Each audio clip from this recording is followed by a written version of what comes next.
Hello, it is Ryan, and I was on a flight the other day playing one of my favorite social spin slot games on ChumbaCasino.com. I looked over at the person sitting next to me, and you know what they were doing? They were also playing Chumba Casino. Coincidence? I think not. Everybody's loving having fun with it. Chumba Casino is home to hundreds of casino-style games that you can play for free anytime, anywhere, even at 30,000 feet. So sign up now at ChumbaCasino.com to claim your free welcome bonus. That's ChumbaCasino.com and live the Chumba life. No purchase necessary. VGW. Void where prohibited by law. See terms and conditions. 18+.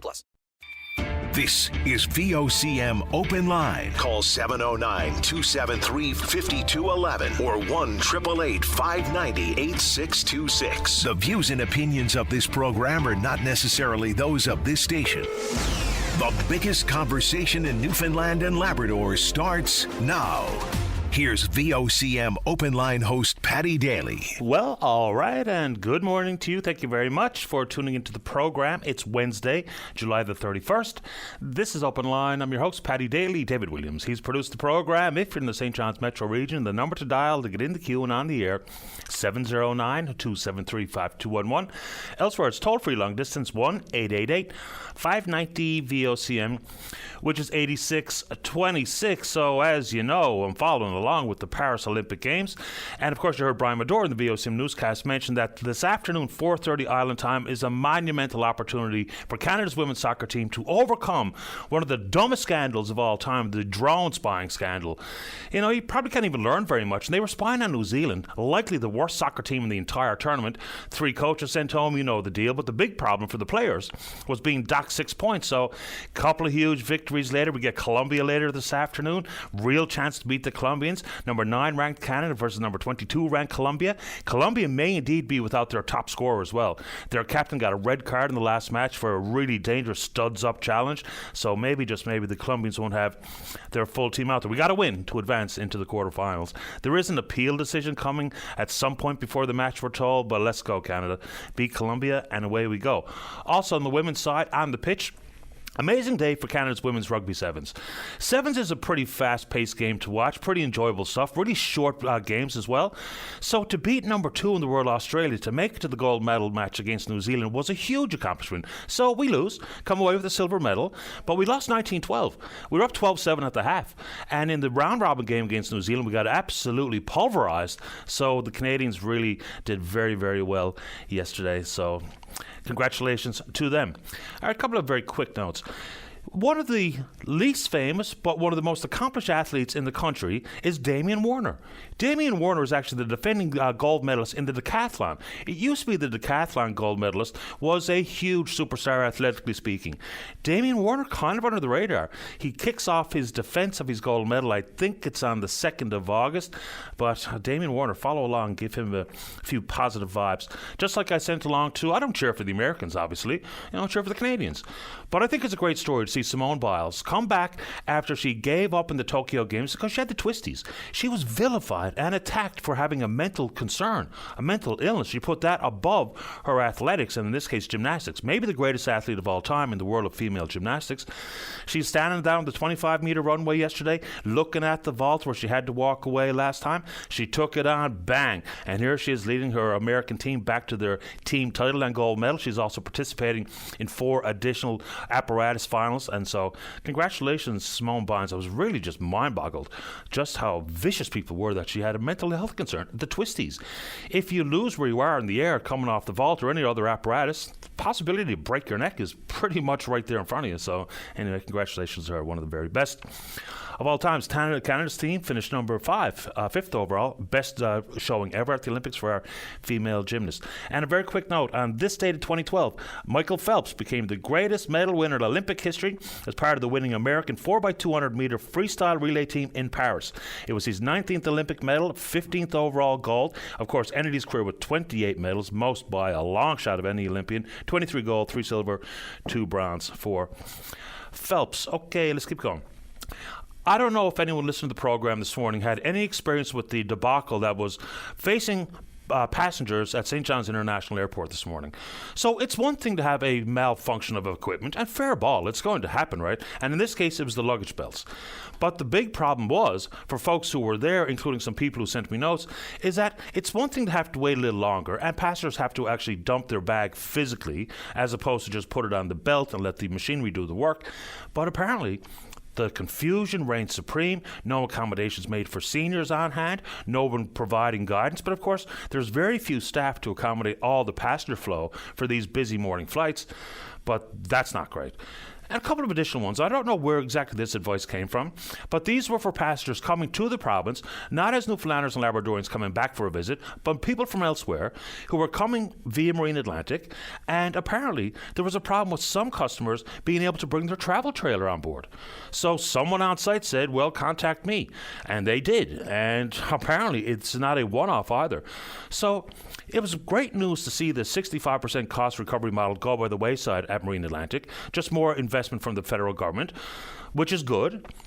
But do we even have the capacity? I know you can't build for strictly the busy summer months necessarily, but if we have people looking at the cost, and yes, been extremely busy on Marine Atlantic, so they're accommodating a lot of passengers, whether it be on the Argentia run with the new ferry. Of course, we know the problems that plagued the Alasunu before it hit the run, and who are coming across the Port of Basque. But if travelers who have pre-booked passage are unable to bring their entire rig on, including their travel trailer, like, what's actually happening there? So if you're listening and you're maybe driving across the island this morning and you're one of these passengers who sent me a note, you want to give us an update as to what you were told and why you were unable to bring along everything you brought to North Sydney, be happy to take that on. And of course, plenty of concerns coming from some of the other notable ferry runs here inside the province, talking about long lineups, confusion, whether it be on the Bell Island run across the Tickle and or Fogo Island, Change Islands, Farewell. If that's a concern you'd like to speak about, let's go. Okay. So it might not be directly relatable to this province, but I do think it has some impact on decisions we'll make here. And this is the race towards the finish line to be one of the first provinces and or proponents to build the wind farms to green hydrogen, ammonia for export, not for domestic use. So still plenty of questions and a lot up in the air regarding final investment decisions because the federal government are dragging their feet. Now we'll get to the Fed's implication here now in a second. But in Nova Scotia, they've approved their third and final one of these such wind farm, hydrogen, ammonia for export. So it's not massive when we talk about the scale of some of what we see in this province. So it's the Windy Ridge project, 49 turbines, 340 megawatt farm just north of Debert, Nova Scotia. So they say, this is Everwind, they say they hope to have the wind farms online by 2026. Okay. So obviously people who have environmental concerns are chiming in Nova Scotia just like they are here in this province. But herein lies a problem for the proponents, I would think, and it'd be nice to hear from the Everwinds of the world or John Risley's of the world about some of the updated forecasts with the value of hydrogen on the global scale coming from Natural Resources Canada. We know back in 2019, the Government of Canada was extremely bullish on the concept of global hydrogen markets. And here's some of the numbers they put forward. So they're talking about capitalizing in an exploding opportunity. They expected the global hydrogen market, to be worth $11.7 trillion by the middle of this century. So billions of dollars of public monies have been set aside, but yet the update coming from Natural Resources Canada themselves. These aren't people who are opposed to the projects in full. This is coming from the government itself with all their bullish forecasts on the value of the hydrogen market. Now they're saying, in this most recent report coming from Natural Resources Canada, they say by 2050, the global hydrogen market is now expected to be worth $1.9 trillion, a long ways away from the $11.7 trillion by mid-century that they described 4 years ago. So that's a reduction, an 84% drop from the estimate.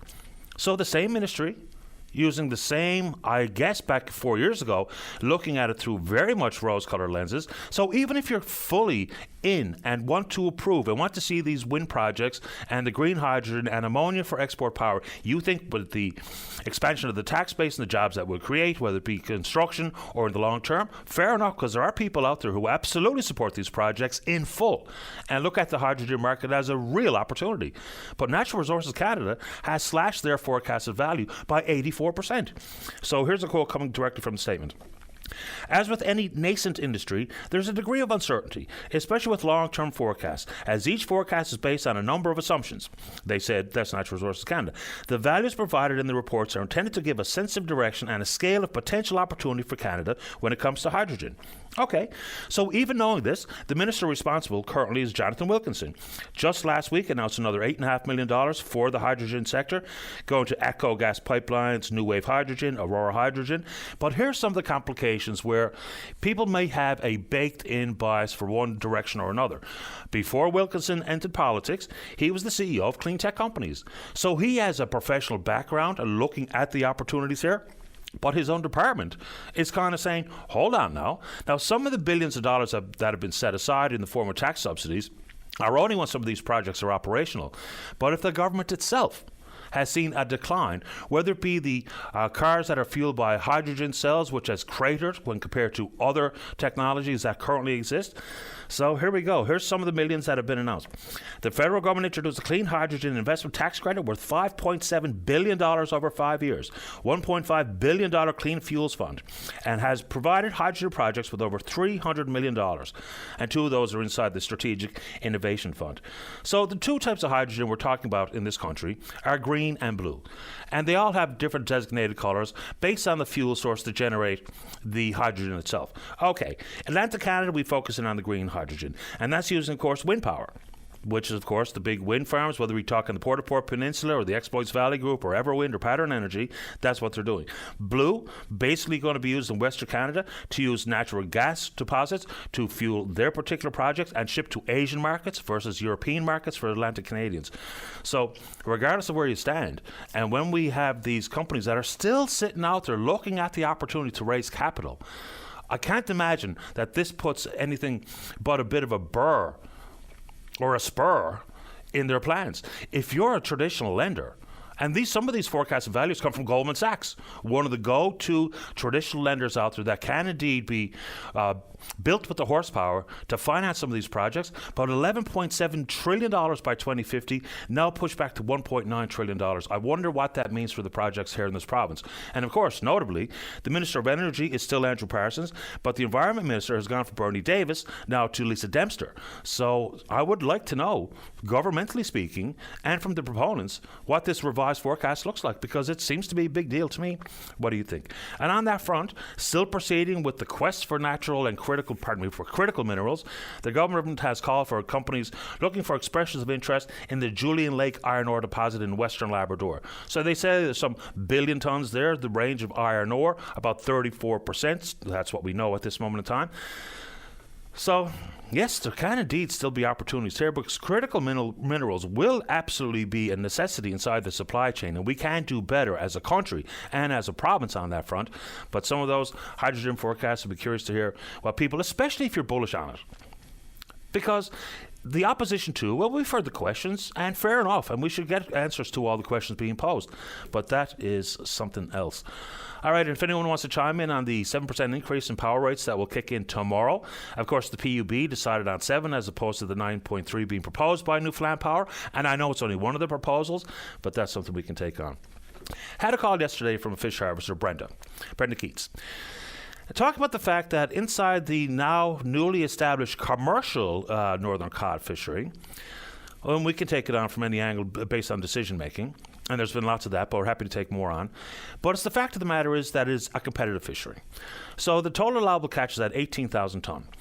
And it's not an individual quota fishery. So Brenda Keats and others, whose processing companies are not buying cod this week and will update next week as to whether or not they're going to buy cod next week, and the inability to get another processing company to buy our cod, because the fact of the matter is there's no catching up. Once the 18,000 tonne have been docked, unloaded at the wharfs, that's it. So if your processor hasn't been buying, then you're left on the outside looking in. You're left in a lurch, literally. So it's patently unfair. Now, it's hard to get an explanation, because I don't even know if the processing companies owe me an explanation, but I think they owe the harvesters one. Because some of the increase in these quotas are paltry. And for folks who don't have the big multi-million-dollar crab quota, some of these increased ability to catch northern cod is going to top off their fishing season. So what exactly is going on? So even if a processing company would like to tell me anonymously, and if that's your choice, so be it, But just describe to us exactly why you're not buying this week, why you might not be buying next week. Because for harvesters who are out there, nets in the water as of 6 o'clock on Saturday morning past, they were hoping that the processors they've dealt with faithfully over the years were going to buy their cod. And then I suppose part of the problem here is that processors in close proximity don't want to take customers from their fellow processing companies, and so consequently, they're not buying other people's cod. So exactly what's going on there, it would be nice to know. How are we doing on the telephone there this morning, Dave? Bounce through a couple of quick ones before we get to you. So we know the concern that was brought forward given the decision made by the chair of the Board of Regents at Memorial University, Glenn Barnes. And so regardless of what you think about pro-Palestinian protests or encampments and how they've been dealt with by universities and or municipalities, okay. But on this front, Mr. Barnes decided that he was going to share emails, of which he had some 100, from alumnus. He was going to share them with their parents. And so he's now been disciplined, as they're calling it in the news story, but the discipline simply comes in the requirement to take some privacy training. And it has been evaluated to be a breach of people's privacy. But here's where it gets a little bit much for me. So he shared this one particular email at 3:44 a.m. on the 22nd of June. And it was, of course, a demand from Memorial University to divest in weapons manufacturing companies implicated in the war in Gaza. Okay. So Mr. Barnes at that time said he thought it was legitimate to pass on these emails to the parents just to let the parents know what the kids are doing. One of the ladies quoted in the news story is Becky Windsor. She's not a kid. Becky Windsor's 35. She has 2 kids, 3 degrees from Memorial University, and she says Barnes violated her privacy. It insulted her and annoyed her father. The father actually replied to the email and said, maybe, just maybe, you could deal directly with the alumnus. Because it's one thing to tell me what my 12-year-old is doing in school. Quite another to refer to my 35-year-old daughter as a kid that needs parental supervision based on decisions they make with their own conscience, regardless of what we're talking about. Conflict, war, famine, strife, climate, whatever it is. You know, sharing the email with the parents to let you know what your kids are doing. All right, and so the discipline, quote unquote, is in the form of privacy training, apparently. All right, a couple of more quick ones before we get to you, why not? For the longest while, and I still think it's one of the big stories in the country that we all need to consider and we all need to be on top of, regardless who you're going to vote for, and that's the allegations of foreign interference into elections 2019 and 2021. Couple of relatively interesting developments. So this came from an announcement from Dominic LeBlanc, who's the Public Safety Minister, on Monday. The Security and Intelligence Threats to Elections Task Force. So they were supposed to be looking for signs of foreign interference in the last 2 general elections, and supposed to have made announcements about what they were doing and to brief parliamentarians and the Prime Minister's office about that. But the problem is, there was no such announcement in either 2019 or 2021. Now, the Justice Ogg Federal Commission has said there was no alteration and or foreign meddling that impacted the election results, but it's what Canadians think about the protection of democratic institutions. So now it's formed to look at general elections, but they are also apparently going to look at and produce reports, classified and unclassified reports on the 2 upcoming by-elections set for September the 16th, one in Manitoba, one in Quebec. So this federal body is comprised of a bunch of different agencies. So it includes representatives from the CSIS, the Canadian Security Intelligence Service, the RCMP, Global Affairs Canada, and the Community Security Establishment, a cyber spy agency. Okay, and of course it includes NSCOP and others. They're going to brief the Prime Minister, all the relevant ministers, the National Security Intelligence Committee of parliamentarians, and all security-cleared representatives of political parties. So while that got all the attention for a very brief moment in time, because we've seen what the lack of trust or faith in free and fair elections has meant to some of our neighbours to the south, and boy, I tell you, there's a growing sentiment in this country too. So apparently that committee owes us a much better job. And if you're supposed to make announcements about what you see, whether it be the widespread of mis or disinformation, and some of that happens, you know, people have been led astray with where they're supposed to vote. So that's a purposeful act. But even if it's some of the more covert stuff that we're never going to get every single detail, and I get that, but the protection of those services is important. People want me to continue to bring up the shortage that is still in place when we talk about unclaimed bodies at the Health Sciences Centre. So the province went from $2,338 to $5,000. There's a fair question as to why are funerals so expensive in this province and in this country, period. But secondly, if it's only available to folks on income support, and we're told by the Minister responsible, Paul Pike, that none of the 30 bodies that are currently being stored at the Health Sciences Centre were on income support. So, what have we actually accomplished with this announcement? If folks who are unclaimed now are not on income support, then the problem that preceded this upping of funeral coverage has not attended to the folks who are currently unclaimed. So what did we achieve here? If it's only available to folks on income support, but none of the bodies were on income support, then what's leading anyone to believe that any more of the 30 bodies will be claimed by a loved one? I just can't wrap my mind around exactly what's going on there, but c'est la vie. All right, very quick. So we had a call yesterday from Bill Maher talking about a Newfoundlander and Labradorian who was at the Paris Olympics, and this fellow's name is Jeremy Ivey. He rode in 8 Royal St. John's Regattas, rode in the Canada Games, and of course, he's one of the national coaches in the rowing program. He's coaching up the women double sculls. They rode in their semi-final this morning, and that is Moffat and Kaysen, Jill Moffat and Jenny Kaysen. They finished 5th in the semi. My read of it is that they're out, but Jeremy Ivey from this province at the Paris Games. And at a luncheon today, held by the Royal St. John's Regatta Committee, the latest round of Hall of Fame inductees. One more time, congratulations to the 1958 police crew. Campbell Feehan and Timothy Gibbons will be recognised at the luncheon today. Congratulations to them. We're on Twitter. We're VOCM Openline. You know what to do. Email address is openline@vocm.com. When we come back, let's have a great show. Neil has talked about the RCMP. Kathy also has a concern with law enforcement. And Darren wants to talk about some materials that were stolen out on the West Coast. Where and what, we'll find out. Don't go away. Welcome back to the program. Let's go to line number 2. Neil, you're on the air. Hey, good morning, Paddy, and thanks for taking my call. Happy to do it. Paddy, 4:30 yesterday, my lovely wife was involved in a motor vehicle accident at the intersection of Duns Road and Topsail Road. That's that big 3-vehicle collision we heard about? No, this is another one. Different one, okay. Oh, my. Yeah, so thankfully everyone walked away, but there was some moderate damage. Not being too far away, I was there pretty quickly, and when I very quickly assessed the scene, I would have to stop at least 4 lanes of traffic during rush hour to try to move the vehicles off the road to a safer location. So I called a non-emergency number for the Royal Newfoundland Constabulary, explained my situation, asked if I could have a marked unit to help me with get the cars off the road, and I was told no. They advised that it's not their policy to attend motor vehicle accidents if there are no injuries and if the cars are drivable.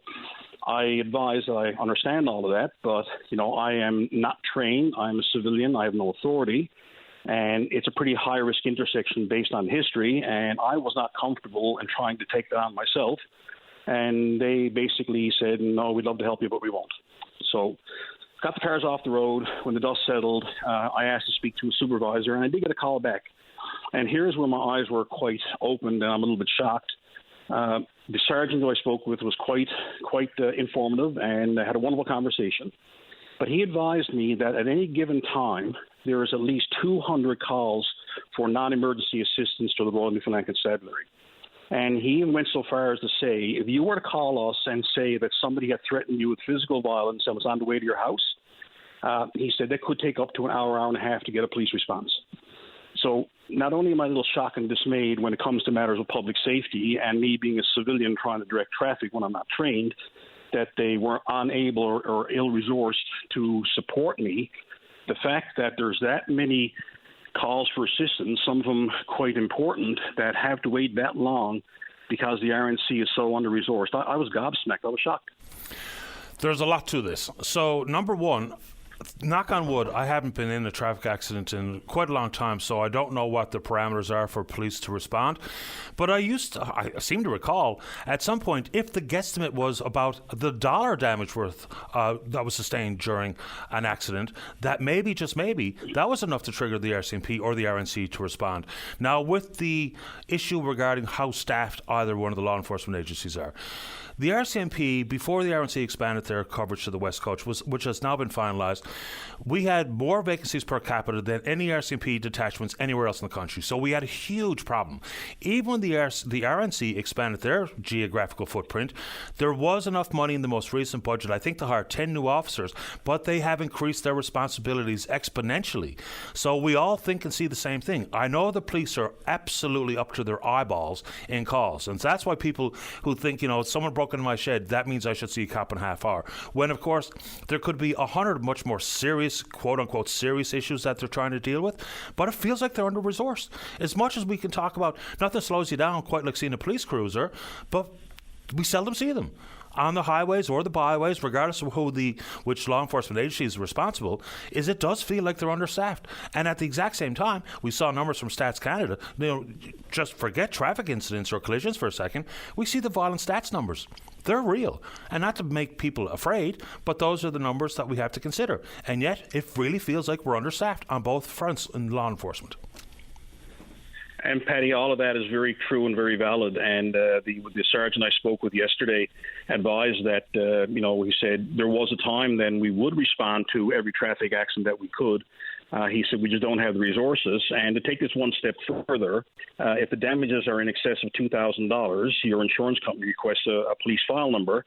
So I then proceeded to do the online report of a motor vehicle accident. And when I finally had the information loaded and hit enter, the screen you get is, "Thank you for your complaint. Please allow 7 to 10 business days for a response from an officer." So much for me getting my file from my insurance company. But, I get all the policy stuff and I get risk management and those type of things, but I'm still a little bit aghast that a civilian, and you can imagine, Paddy, how I was treated by the other driving public when I, a mere mortal, was standing up trying to direct traffic. A few colorful words were said in my direction and a few gestures, and I just kind of thinking, boy, how nice it would have been to have a marked unit there with lights flashing in a uniform. It'd be helpful. So, just so I have a better understanding, what exactly were you trying to accomplish by directing traffic and getting out to the scene? You were trying to get your wife's vehicle out of harm's way, or what exactly were you trying to do? Both vehicles were drivable but impeding traffic, but just about into the intersection. So in order, the safest place for us to pull off would have been turning to the right, and we were already well past the right turning lane. So it would have had to have been into the intersection to make a right-hand turn. And therefore, I had westbound traffic trying to make a left-hand turn, eastbound traffic trying to make turns, and it was just a dog's breakfast. And but that was really the only safe place for us to pull over. And for one person to do it by themselves, untrained, and not respected by the public, it was a bit of a challenge. No doubt. And it sounds like it. So I don't know what the summary resolution could or should be here, but it really does feel like if you have, and it's, I don't know if it's surprising or maybe not, that we're talking about a collision at Duns Road, when in fact I heard James Cadigan from the RNC in with Russell Bowers this morning talking about a massive 3-car collision that took place out there. So obviously that's a pretty dangerous spot. I don't know what the proposal is. Are we simply talking about staffing, or if you had to make a formal recommendation to the Minister of Justice, who is now Bernie Davis, what do you say to him? Well, I think my message is more to the general public, Paddy, is that, public beware. When you think that call for assistance at one of your worst times is going to be rapidly answered, no doubt if you call 911, need police, fire, and ambulance, you'll get them. But, if you've just been broken into, say your shed's been broken into, you had a motor vehicle accident, if you're expecting some public service from a public entity, you might be waiting a while. So, be prepared to take care of yourself. I appreciate the time, Neil, and I'm glad everyone's okay, albeit frustrating in the aftermath. Thanks, Paddy. Appreciate your time. Take good care. Cheers. Bye-bye. Right, bye-bye. And look, I do think, law enforcement are an easy target, right? And I get the sense that they know a lot more about what's going on than people give them credit for. And of course, we can ask questions about how they proceed, policies that they have, training that they have, whether it be for mental health related concerns and those types of calls, and their incorporation of, I think, what they call the Memphis model. But if we don't have enough to deal with the realities of life, and don't take it from me. I mean, the most recent numbers from Stats Canada talking about violent crime, sexual assault, gun-related matters, extortion, obviously the investigative services required to deal with those types of matters must be exhausting and exhaustive. But other things that people have legitimate and rightful day-to-day concerns about, like my 9.9 horsepower Evinrude. I'd like to see that again.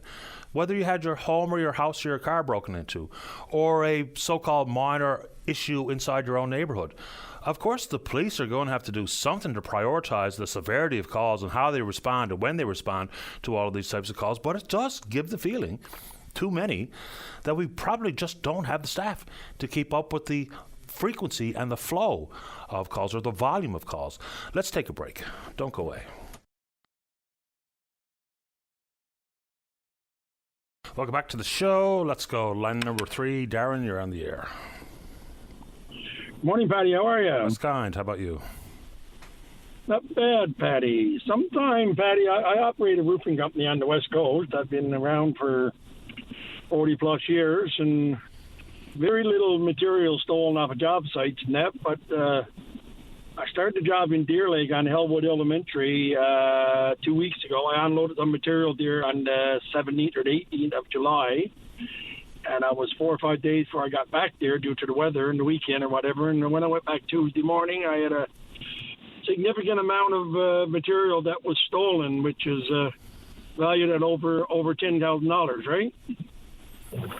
So I think I'm going to throw out $1,000 reward there if someone can lead me on to somebody that can get my material back for me and that. And I mean, their name will be kept anonymous, right? And stuff like that there. So, I mean, there's a lot of material to be, I mean, you don't make a lot of money on jobs these days. So you got to try to make what you can. You can't have $10,000 worth of material stolen off a job site.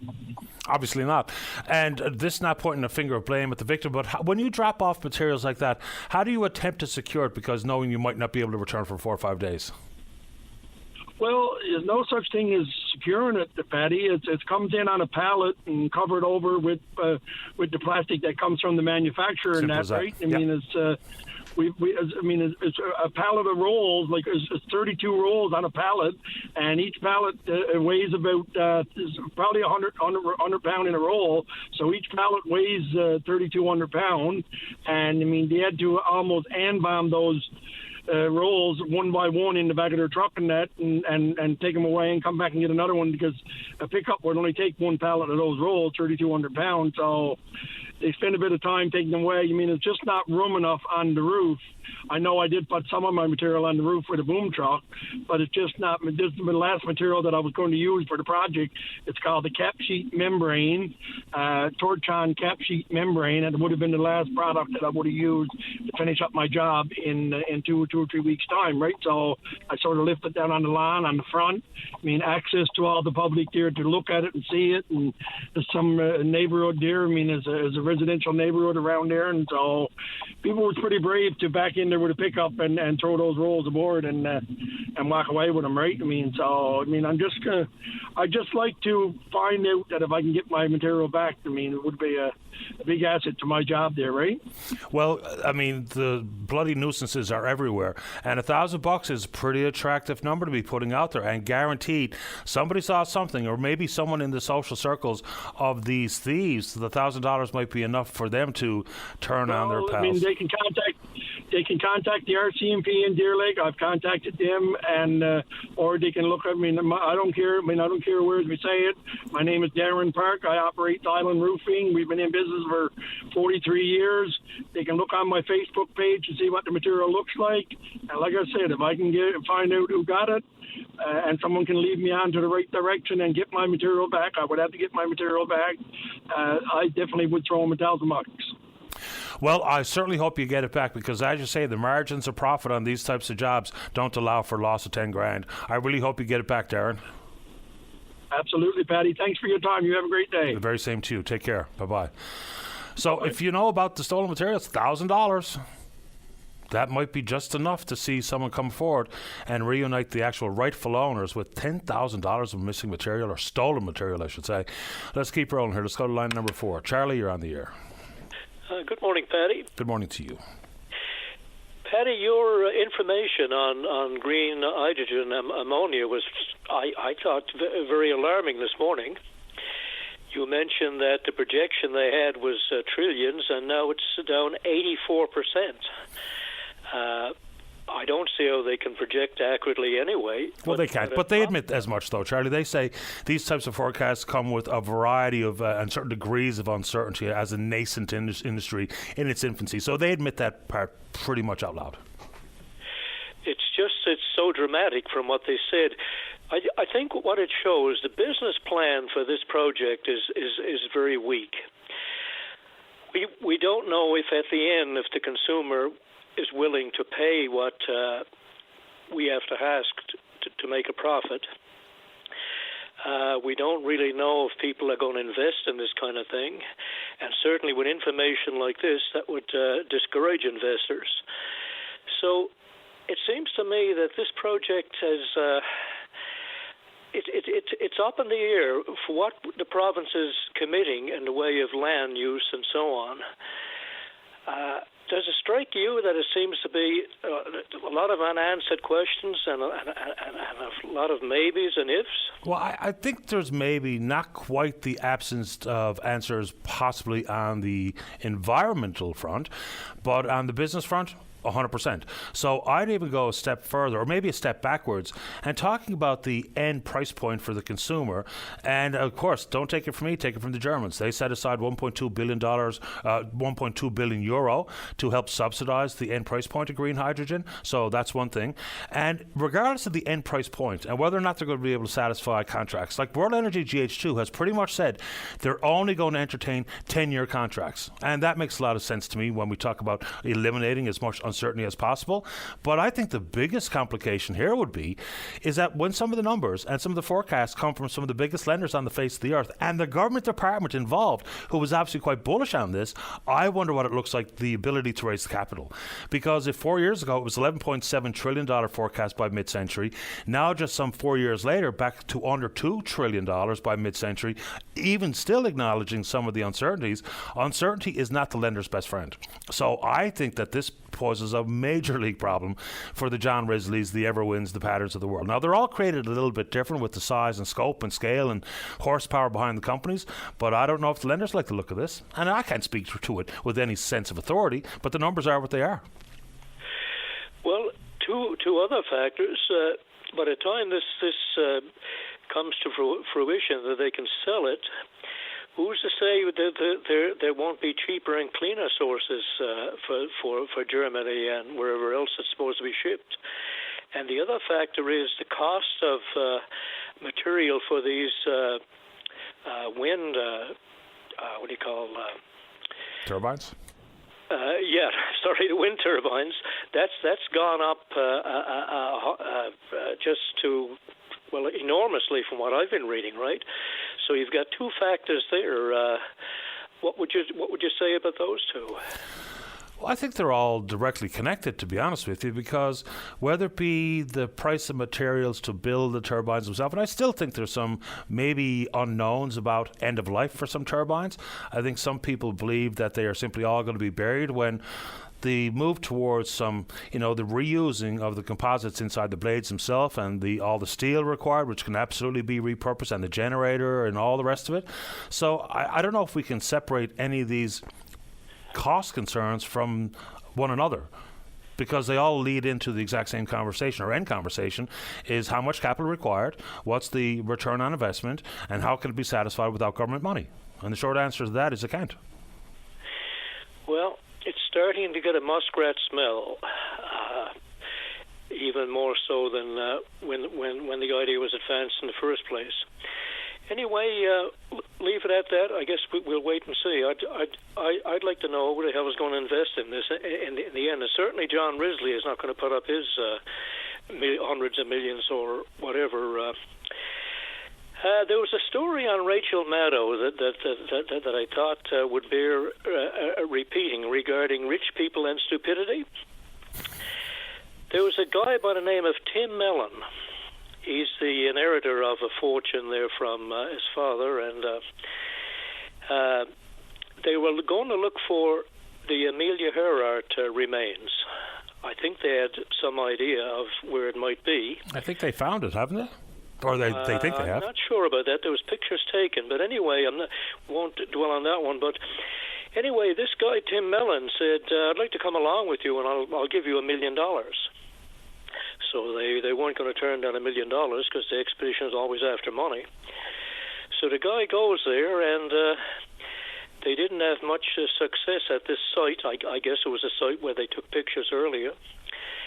And they go back home, and the guy comes on and takes the pictures that they had originally taken and finds in them a severed hand, two heads in cellophane connected to some nitrogen thing, and then rolls of toilet paper going back 75 years. Can you imagine rolls of toilet paper after 75 years? Well, it's even longer than that. Isn't the wreckage 87 years ago? Yeah, but talking about what happened in 2012, I should have said that earlier. Okay, right? sorry.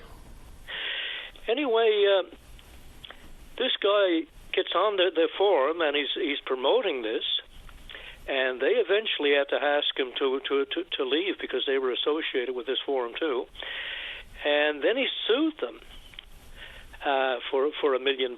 He had them in court for 2 years. It was eventually thrown out. But of course, the expedition people had to pay enormous costs for the court costs and so on. But here's a guy talking about these things, and all everybody else could see was coral structures and so on, right? But the stupidity of what he was claiming he found. And the reason she told the story is this guy is the main contributor to the Trump campaign. $70 million so far. He's also contributed to the Kennedy campaign, and we all know why that is. He wants Kennedy to run to take away votes from Trump, which is up in the air as to whether he'll take them from the Democrats or the Republicans, but it looks like he'll take them from the Democrats. So another Roger Stone trick. But anyway, you look at that and you think about Elon Musk when he said this planet needs more people, which I thought was the stupidest statement ever. He used to be what I would call a sensible guy, and everybody was applauding his work with electric cars and so on. But a guy got power and money and went to his head. Now he's a total nutcase. I don't know. I'm not going to do much with that one. But I do know that Musk can attribute a lot of his business successes to government subsidies. I don't care if you're a fan of Musk or not. I mean, the math is the math is the math. Anyway, Charlie, I didn't mean to interrupt. I'll give you the final thoughts. Go ahead. No, Musk, when he realized that the Republicans, especially Trump, would give him more tax breaks, Biden was after him the Democrats were after him to pay more. That's when he became totally Republican. But anyway, rich people and stupidity. I used to think one time, I was naive enough to believe that if you were rich, you must have had the smarts in that, right? To get where you were and so on. And in the last few years, I've realized that was a very naive belief. Anyway, I'm going to leave it at that. Fair enough, Charlie. Appreciate the time. Okay, sir. Take Thank care. you. Bye-bye. Yeah, the Amelia Earhart record store is kind of interesting. And I mean, whether or not rich people are automatically smart or dumb or whatever the case may be, when you're chasing a place in the spotlight, it leads to some pretty poor decision making in the first place, I would think. But that record, I mean, I remember seeing the picture. It's just basically a big orange blob. They talk about being able to identify some of the specific components of that lost Lockheed Electra. I'm pretty sure it was the type of plane that she was flying. So, of course, most famous, I think, for her first woman to fly solo across the Atlantic. That was in 1932. This particular flight, when she was attempting to fly around the world, was in 1937.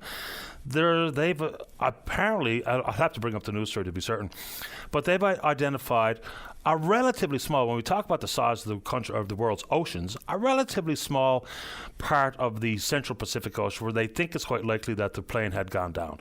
So I don't know if it's there or not. I don't even know what we gain by knowing whether or not that Tony Romeo or whoever else involved, I can't remember the name that Charlie just offered, Tim Heel or something like that. So whether or not they find it, matter of curiosity for aviation historians, but what it means to me new today, not so sure. But anywho, they think they found it, and maybe they did, maybe they didn't. Let's take a break. Don't go away. Welcome back to the show. For those who are curious regarding the appeal for Canada's women's soccer team, FIFA docked them 6 points. They lost their appeal. So it's win or you're out against Colombia this afternoon. Let's go to line number 2. Margaret, you're on the air. Yes, I'm calling this morning. I wondered why the seniors are getting cuts instead of raises. We got a cut. Excuse me. We got a cut of $144 on our GST this year, which adds up to almost $600 a year with our 4 payments.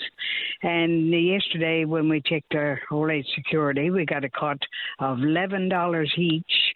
Plus, we were supposed to get 0.2% raise, which is a $20 each cut.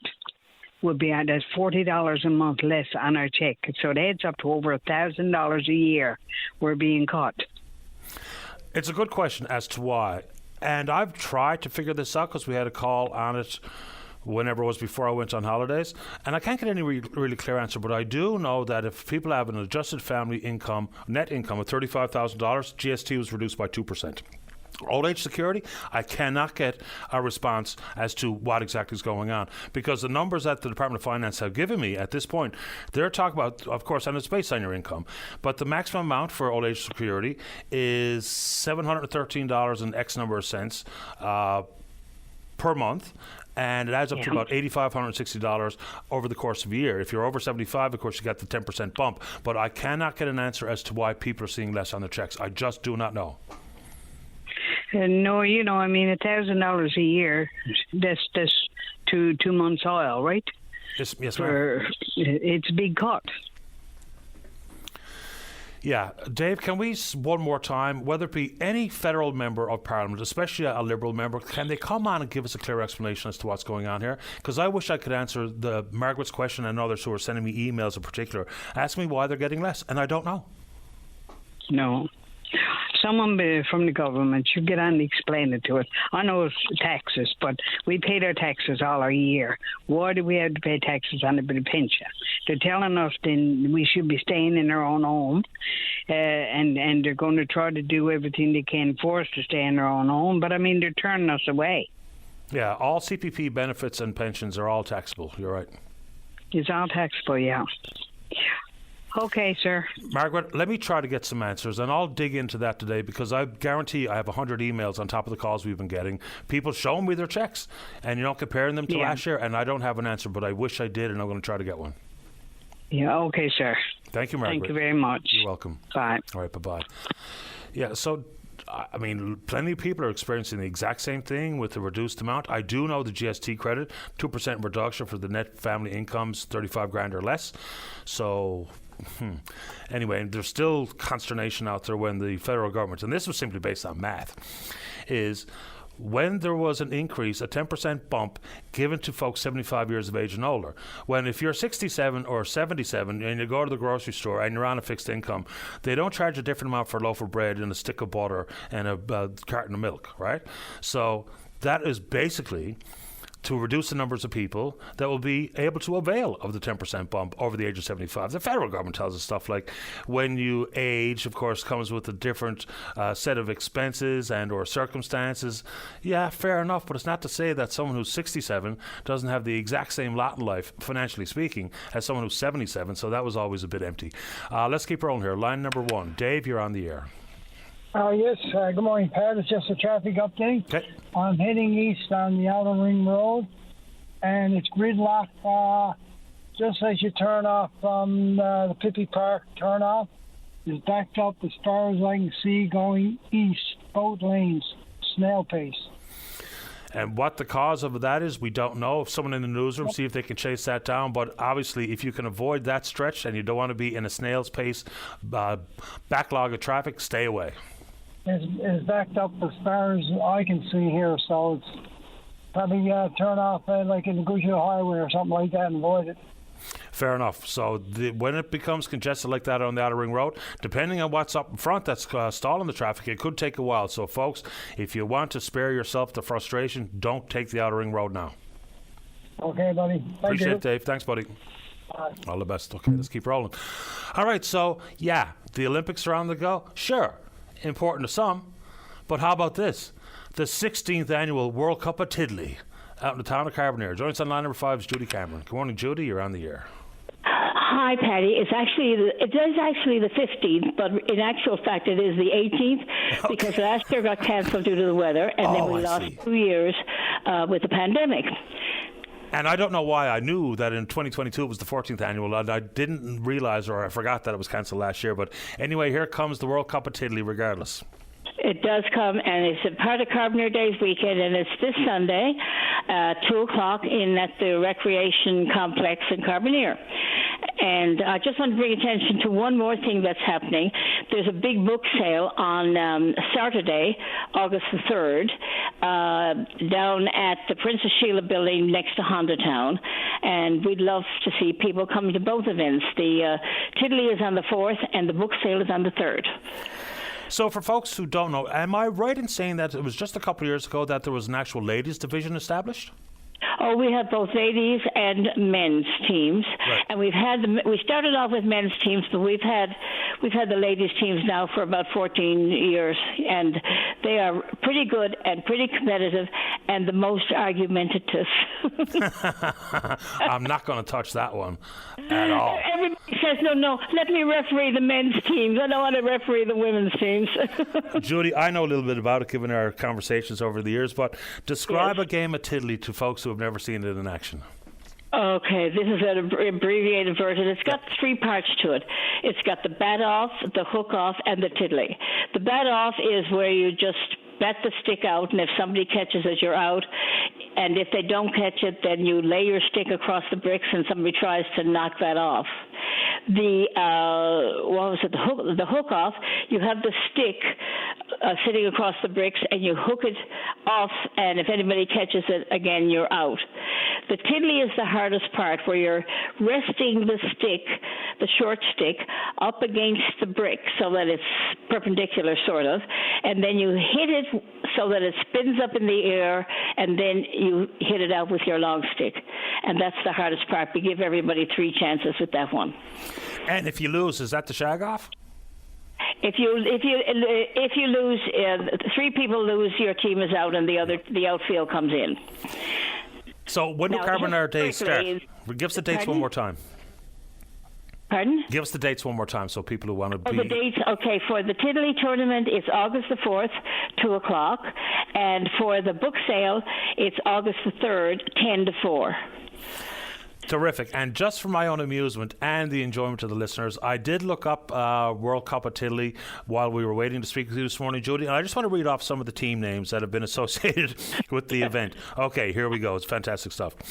The Pondside Potholes, Granny's Humps, the Battery Rockers, Across the Doors, the Union Hall Longshoremen, the Irish Town Champs, Crocker's Cove Crackies, the Flings, and Julia's Brew, Maguire's Garden, the Carboneer General Bog Trotters. They're both men and women. And, of course, you can't have a game of Tiddly without the Gulls. Yeah, we have those names are pretty significant, and they refer to places in Carbonear usually. Yeah. And hopefully the potholes are fixed on the pond side. Judy, does it cost anything to register to play the Tiddly? No, free to everybody.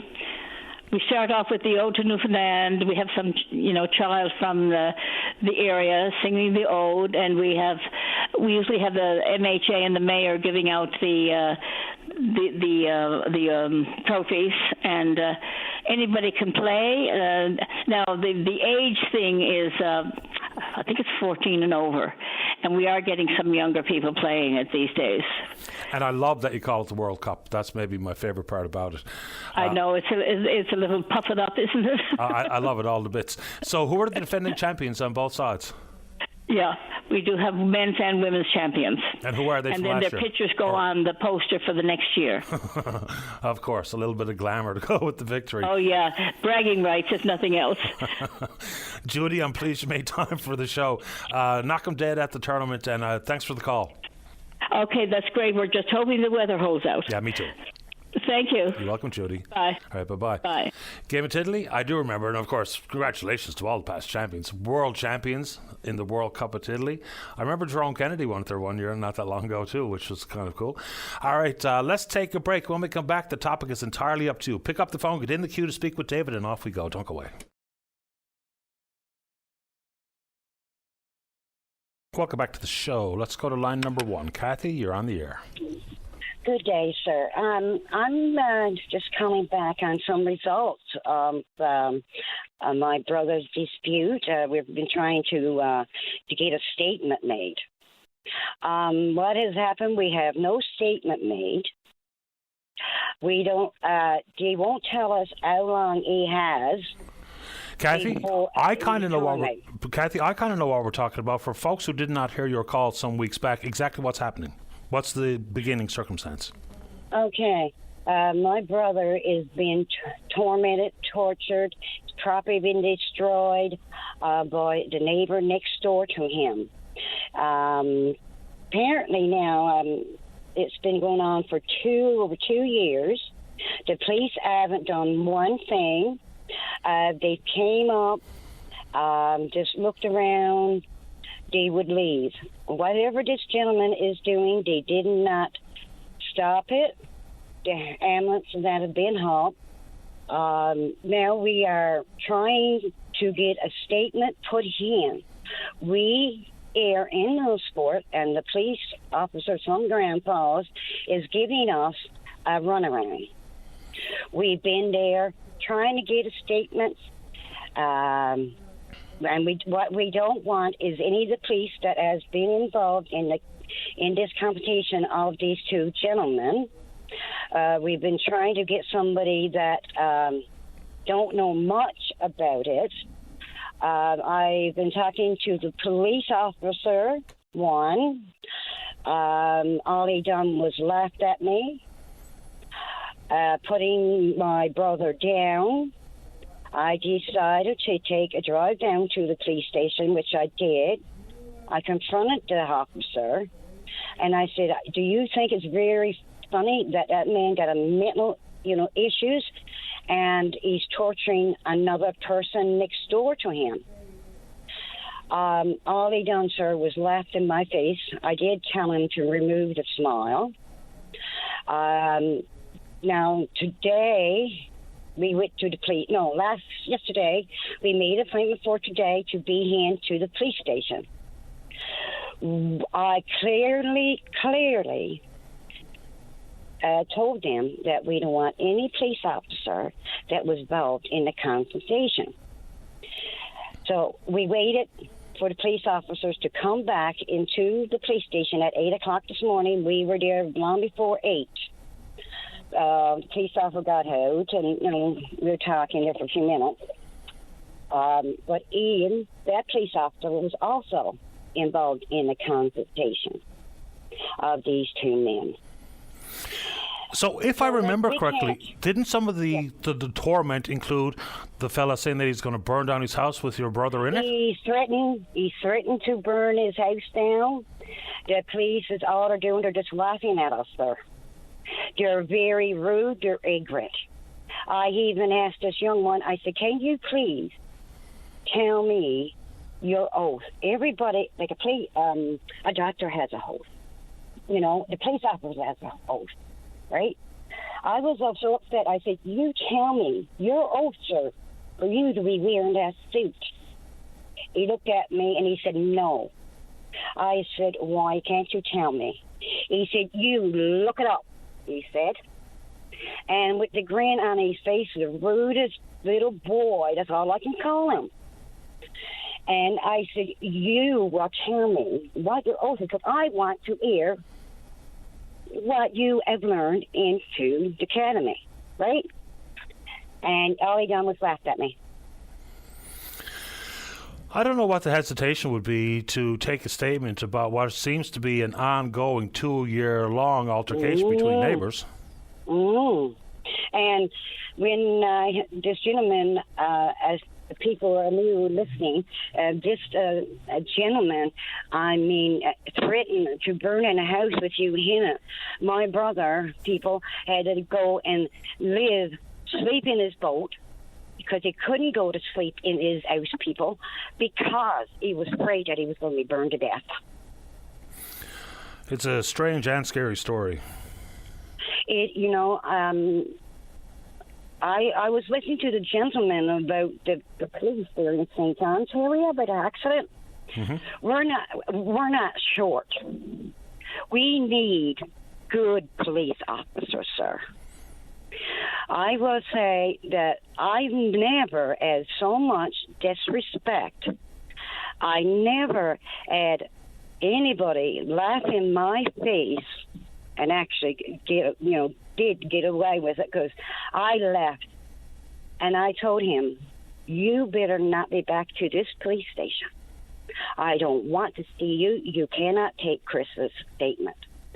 Now, while we were waiting for the police officer did show up, and he don't know, and he didn't have a clue why we were there.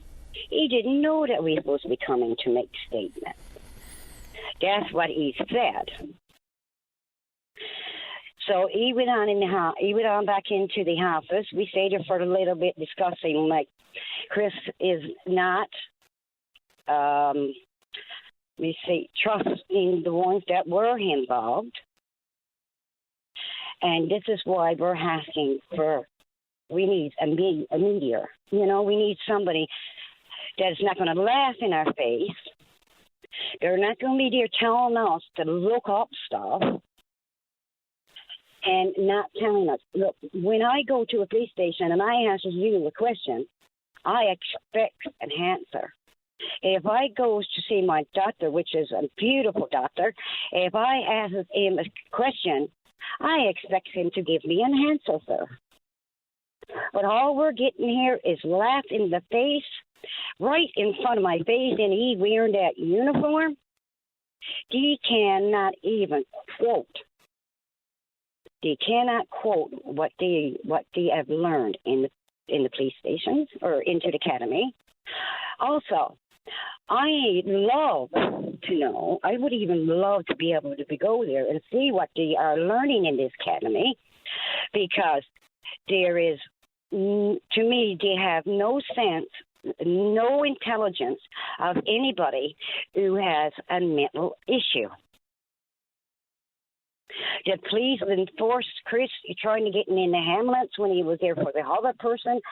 The cops wouldn't let the police leave because he was determined to get my brother into that ambulance, which wasn't here for him.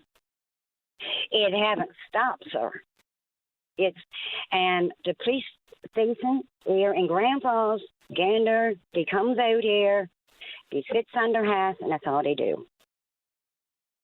We deserve the respect, same as they deserve respect. But, sir, I deserve respect as well as they deserve respect. Of course.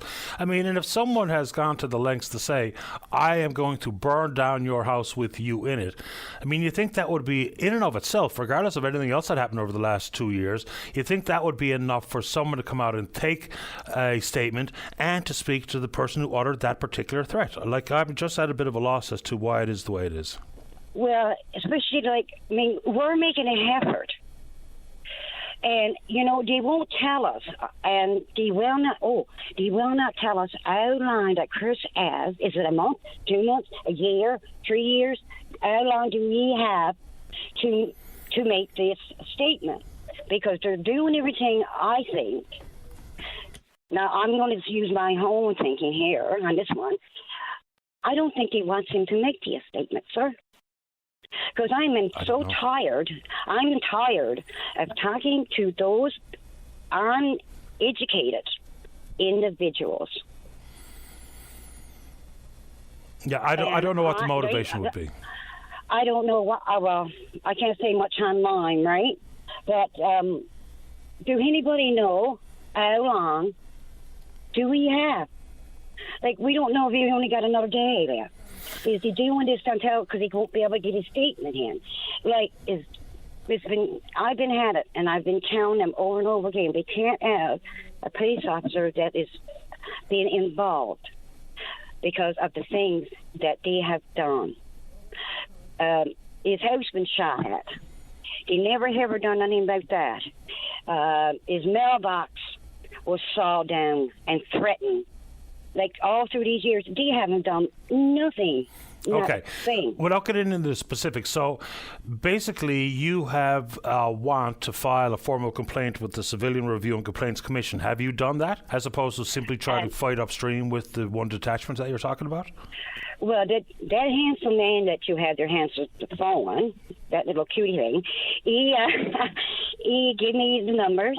Okay. He was very, very helpful. And I appreciate him very much.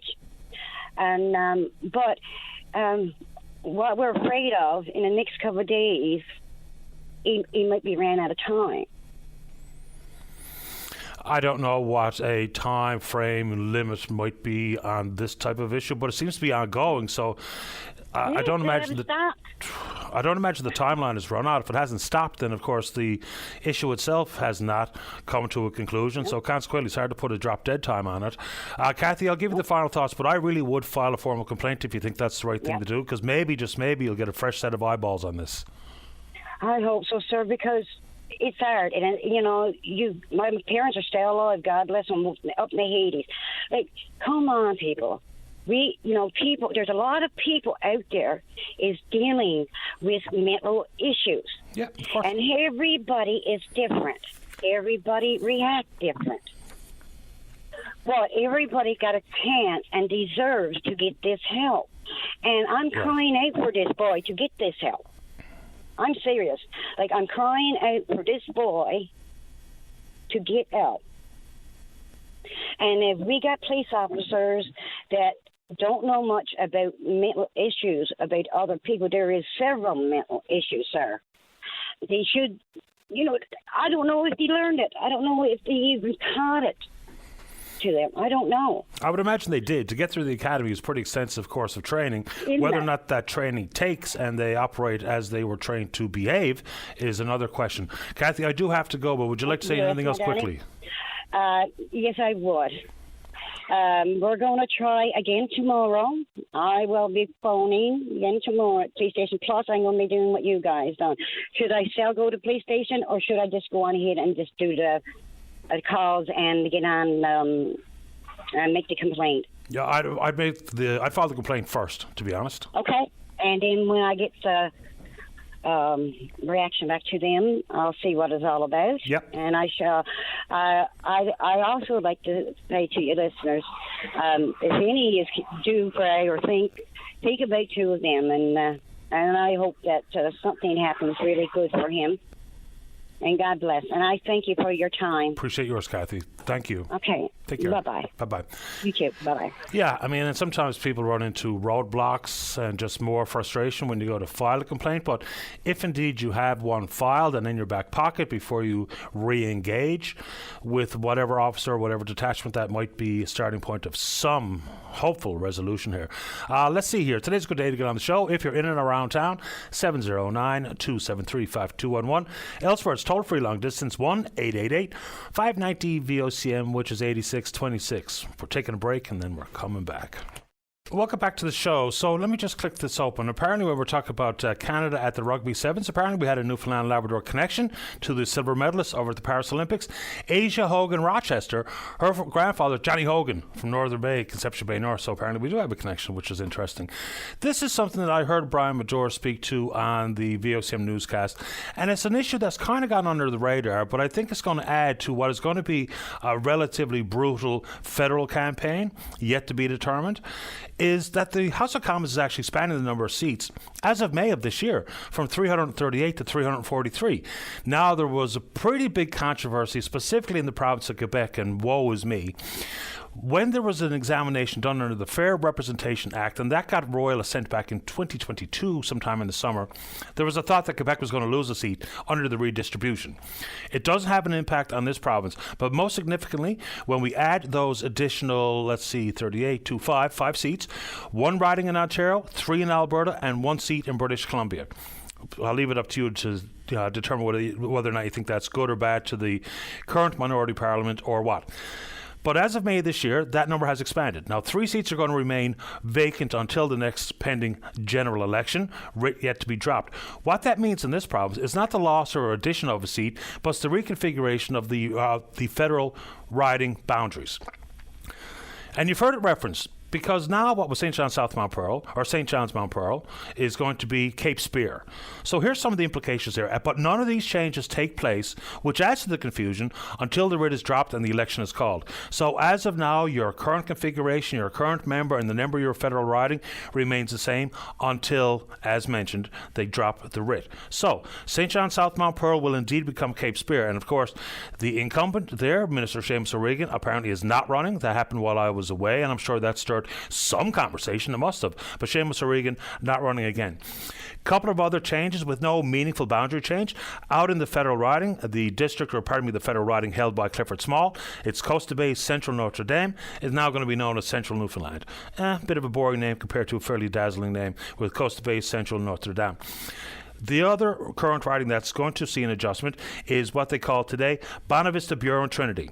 It's going to be expanded. So for some people, your current member and your current representative will not necessarily be the one that you're voting for or against in the upcoming general election. So what they're going to do is, in that particular federal riding, it's going to be expanded to include parts of the Southern Avalon, including St. Mary's Bay, and it's going to be renamed again. It's going to be now known as Terra Nova and the Peninsulas. So there is a full breakdown available on Elections Canada site, but this all came back for, and we actually had one of the commissioners involved in the reconfiguration process and the tabling of the Fair Representation Act, and I think what they also call the Preserving Provincial Representation in the House of Commons Act or something along those lines. So the changes are coming. So people are going to have to be aware, because if you had voted for, let's just pick one, Terence Rogers in the last general election out of Bonavista, Bureau, and Trinity, then maybe, just maybe, expanding the footprint to include St. Mary's Bay and the renaming of the federal riding, you might have a different ballot to consider. So that's going to be interesting to see how that gets implemented in the near future. Also a story that certainly belongs in the public discourse, and we've had plenty of conversations and a renewed focus by Canadians in involving what we call military preparedness and military spending. A lot of it focuses in on NATO. And countries don't pay NATO. Countries are obliged to spend 2% of their GDP on defense spending to live up to their obligations under that alliance that is NATO. Some 32 members strong. Only 23 are going to hit the 2% of GDP this year. We were spending around 1.29%, which was not sitting well with many of our allies, specifically the United States. Then with the most recent federal budget announcement, by 2030 would have brought us up to 1.76% of GDP. But then out of nowhere, at the most recent NATO summit, without the details and the timelines required, the Prime Minister said that we are going to hit 2%. How that works and how that happens and when that's going to happen and what we're going to buy, whether it be a new submarine fleet or the F-35s or expand capacity in the country's north, because that's going to be a highly contentious matter going forward, specifically between this country, our allies, NORAD, and the Russians. So apparently that's what we're doing. Now, inside of all that, there was pretty damning reports about the lack of military preparedness. On average, across the different branches of the Canadian military, they say we are around 58% prepared. Huge problem. Shortage inside the ranks of the military would be somewhere just shy of 16,000 more or additional troops required for a full complement. And then this story. We know that veterans have been clamoring for more timely support as opposed to the exhausting, cumbersome paper warfare that they have to get involved in to get these supports upon their retirement. So they're no longer active enlisted members, whether it be the Navy, the Army, the Air Force. But here's the problem. So this is not a brand new story, because there has indeed been a class action lawsuit that has been certified about the lack of access to pensions and benefits. The lawsuit facing Veterans Affairs, and it was what they call an accounting error, so it cost Ottawa about $1 billion. And now this lawsuit was certified in 2022. The trial is not scheduled to begin until this November. But here's what members of the military upon their retirement are finding out the hard way. There is a staffing shortage at the department, and consequently, whether it be trying to get your severance, any back pay, any accumulated vacation payouts, people are waiting months before they get it. Now, the automatic pensions apparently are kicking in a timely fashion, but that's a lot of money being left on the table, what they call release benefits. So you can only imagine what severance might look like, back pay, accumulated vacation, and all of those payouts. Because like everyone else here, and maybe even more so for some members of the military, given their experiences, what they've seen, how they are, where they are upon their leaving the ranks, the cost of living is real. And when you look at what you're owed upon your retirement, then you factor that into how you can live, where you can live, and how you're going to spend, or how you're going to be able to deal with the cost of living crisis. So it's one thing for the department responsible to simply say, well, we have a staffing shortage, and we're actively looking at both hiring additional staff, improving the system, increasing capacity. The fact of the matter is, when you put it all together, the lack of spending for our NATO commitments, the distinct concerns we have for military preparedness, and now the issues facing the retirees about trying to get those aforementioned release benefits. It's a snag. It's a huge problem for members of the military. And over the years in the business, it was very seldom that you would see a significant percentage of Canadians even focused in on military spending. You know, because the top concerns are always the same, right? It's the economy and taxes and justice and healthcare and the environment and all the way down the line. And very seldom did you ever see military spending, military preparedness pop up into the top 10 concerns when Canadians were polled during election campaigns in particular. Now that's changed dramatically. Why? It's anybody's guess. I have a few ideas why that has been the case, but add those three stories together and there's a problem inside the ranks of the military. All right.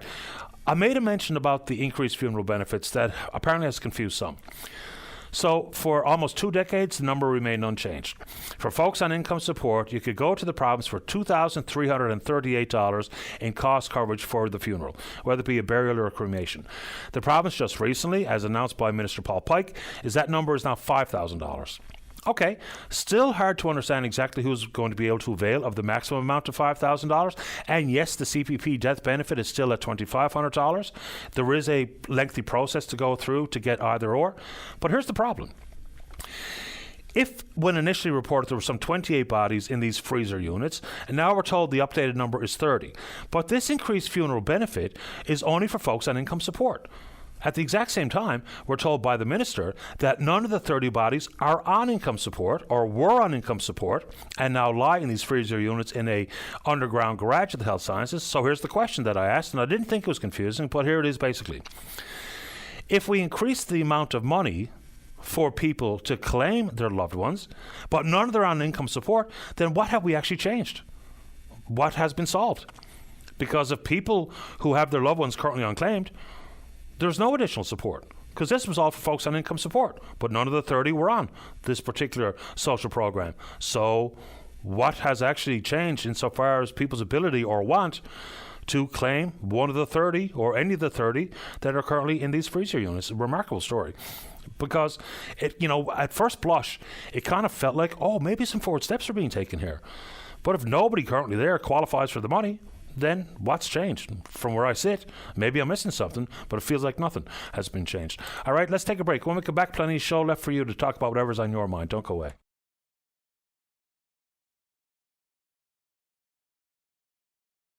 Welcome back to the show. Interesting to and fro going on my Twitter feed. All right, so we had a caller earlier, Neil was his name. I'm talking about a collision that took place in an intersection of Duns Road, I guess Duns and Topsail possibly, and talk about the fact that there was no police presence to direct traffic and whatever the case may be. So one of the listeners said, is there not the possibility for people who are traffic enforcement officers, even though we don't really have traffic enforcement officers necessarily working for the municipality of St. John's, but the question was, could we not have city or town staff be charged with doing things like that, free up the police to respond to other possibly more important calls? Okay. A couple of municipal leaders got in on the action. One of them is the Mayor of Torbay, Craig Scott. He said, the provincial government should provide adequate funding so the RNC can be properly staffed. They need more resources in traffic enforcement, in his opinion. Municipalities have limited resources and should not have to pay for services which are not in their jurisdiction. That makes sense to me. So on top of it, there was back and forth, and there was also a question or a concern being posed by Mayor Scott, is what happens when and if a municipal enforcement officer is used to direct traffic and gets hurt? Because that's outside of their training. It's outside of their purview and or mandate to be involved in those types of things. Like even when we see road work, that's generally conducted by signed people who are trained by the industry itself. So using municipal workers as opposed to appropriately staffing law enforcement to be able to respond and to direct traffic when there's a snarl created by the collision, I don't know. Anyway, I thought it was an interesting question being posed, so fair ball. One more back and forth between them. What happens if a municipal enforcement officer gets hurt directing traffic at the St. John's Regatta? If one of their responsibilities is directing traffic at various events, then how would be directing traffic at an accident scene be outside the responsibility? The mayor says, you're missing the point. Municipal financial resources are limited. They are paid by residents and businesses for municipal services. We should not pay for services that are responsibility of the province or other jurisdictions. Policing is not a municipal function. There you go. Let's go to line number 1. Good morning, Heather Ballard. You're on the air. Hi, Patty. How are you? Okay. How about you? Oh, I'm okay. I'm just calling now today to bring up about the dogs that suffocated in New Harbour. And I don't know if you've heard about it or not. I'm not aware of the story, no. When did this happen? So it happened not yesterday, the day before, so 2 days ago. And it really blows my mind, and a lot of people actually, like how this hasn't hit the news yet, because it's such a big deal. So a man came down, Toby, I suppose Cadet is his name. He came down with a queue van full of dogs from Ontario. And it's about, we think it's either 19 or 22 dogs. Anyways, he came down, somehow got across on the ferry with all of these dogs. I don't even know, I don't know how you get across on the ferry, because I know when I was bringing dogs down, Marine Atlantic were so strict, and I had to have a floor plan. I had to prove the ventilation, because, it's live animals. They have to have what they need. He got across with these dogs, and he got over to New Harbour. And anyways, out of all of them, only 2 survived. The rest of them, one was ended up getting shot. Supposedly he put it out of its misery, and the rest of them suffocated. So you're talking, it was 22 dogs in total, 2 survived. So 20 dogs are dead. And this is not in the news. So how did this happen? It's an excellent question. I didn't know about it, but there's a couple of missing points here for me. Yeah. Is if there wasn't the kind of controls and mechanisms in place that you face when you're bringing dogs across Marine Atlantic, number one, it'd be helpful to find out exactly why they're not in place or what has changed, because if the outcome is, just give me the numbers one more time, how many dogs and how many survived? Well, so the charges, because he is charged, he did get arrested, so put that in there. So he is on the court dockets for Harbour Grace. So there's 20 charges there. One was for the gun charge and 19. So I'm not sure, because we didn't see the actual dogs, right? The neighbors and stuff didn't see the actual dogs. So there's 19 charges. So we know for sure 19 dogs, right? There's some saying 22. We know for sure 19. So if there was 19 even, and 2 survived, you got charged 19 because, for the animal cruelty and stuff. So say if there was 19. If there was 19, then say 19 dogs and 2 survived. Even that's still 17 died, right? There's still that high number. But how did they get on the ferry? How did nobody check? Right? And, what if it was contraband? What if it was people? How did nobody check that cube van? I have no idea. And this is kind of neither here nor there, but what was the hope or the final destination and the reason for the dogs to be brought here in the first place? Well, that's the other thing, right? We don't know. And, we have enough puppy mills in this province. We certainly don't need dogs being brought onto this island for that, for them to be brought over and be sold and to be bred again. Because there was puppies on that van as well as adult dogs. Right? So we don't even know what the point of this guy bringing these dogs here. Obviously he was going to sell them if there was puppies. And then maybe the females, was he going to sell them? Was he going to breed them? We don't even know that. But it's just horrific that all of these animals died. They suffocated, they suffered. And yes, he's gone to jail, but he also had his wife with him and or fiance, whatever she is. She's not gone to jail. She came down in that truck with him. It doesn't make sense. Yes, the police did their job. They came out, it was a horrible scene. The police officers acted when they heard the gunshot. They went, they arrested him. They took the live dogs. They disposed, of the bodies of the other dogs. So they did their job. But I don't understand why she's not in jail either,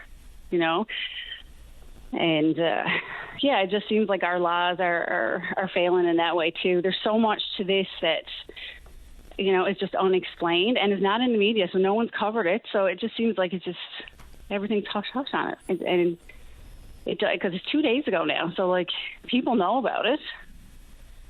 So that's why I said I got to call in, because I don't understand why no one's covering it. No one's doing nothing about it, really. And, there's a lot of stuff going on with the animals lately. I don't know if you heard about the 3 dogs that were abandoned in Avondale, too. And then there's 2 more dogs, 2 people that went to trial there last week. Their dogs have been removed. Yep. Right? They've been removed for 2 years, I believe it is now. They went to trial, and they didn't show up. I went to trial with the Humane Services officer. I went there and sat in the courtroom, and they never showed up. And the legal aid lawyers just asked for it to be set off till January. So those people in the meantime have those dogs taken from them. Now they have more dogs in their care. So those dogs are taken for, neglect and abuse, but there's nothing saying they can't have more dogs in their care to abuse again. Like, it's just really frustrating that there's nothing to protect animals here. Well, seemingly not enough. It's one thing if someone has... There's a lot of differences inside how people treat animals. If you willfully and purposefully abuse and kill animals on purpose, then you're a special kind of evil. When people have other instances where we know it's maybe not the cruel, callous approach that some take, then we can treat those conversations differently.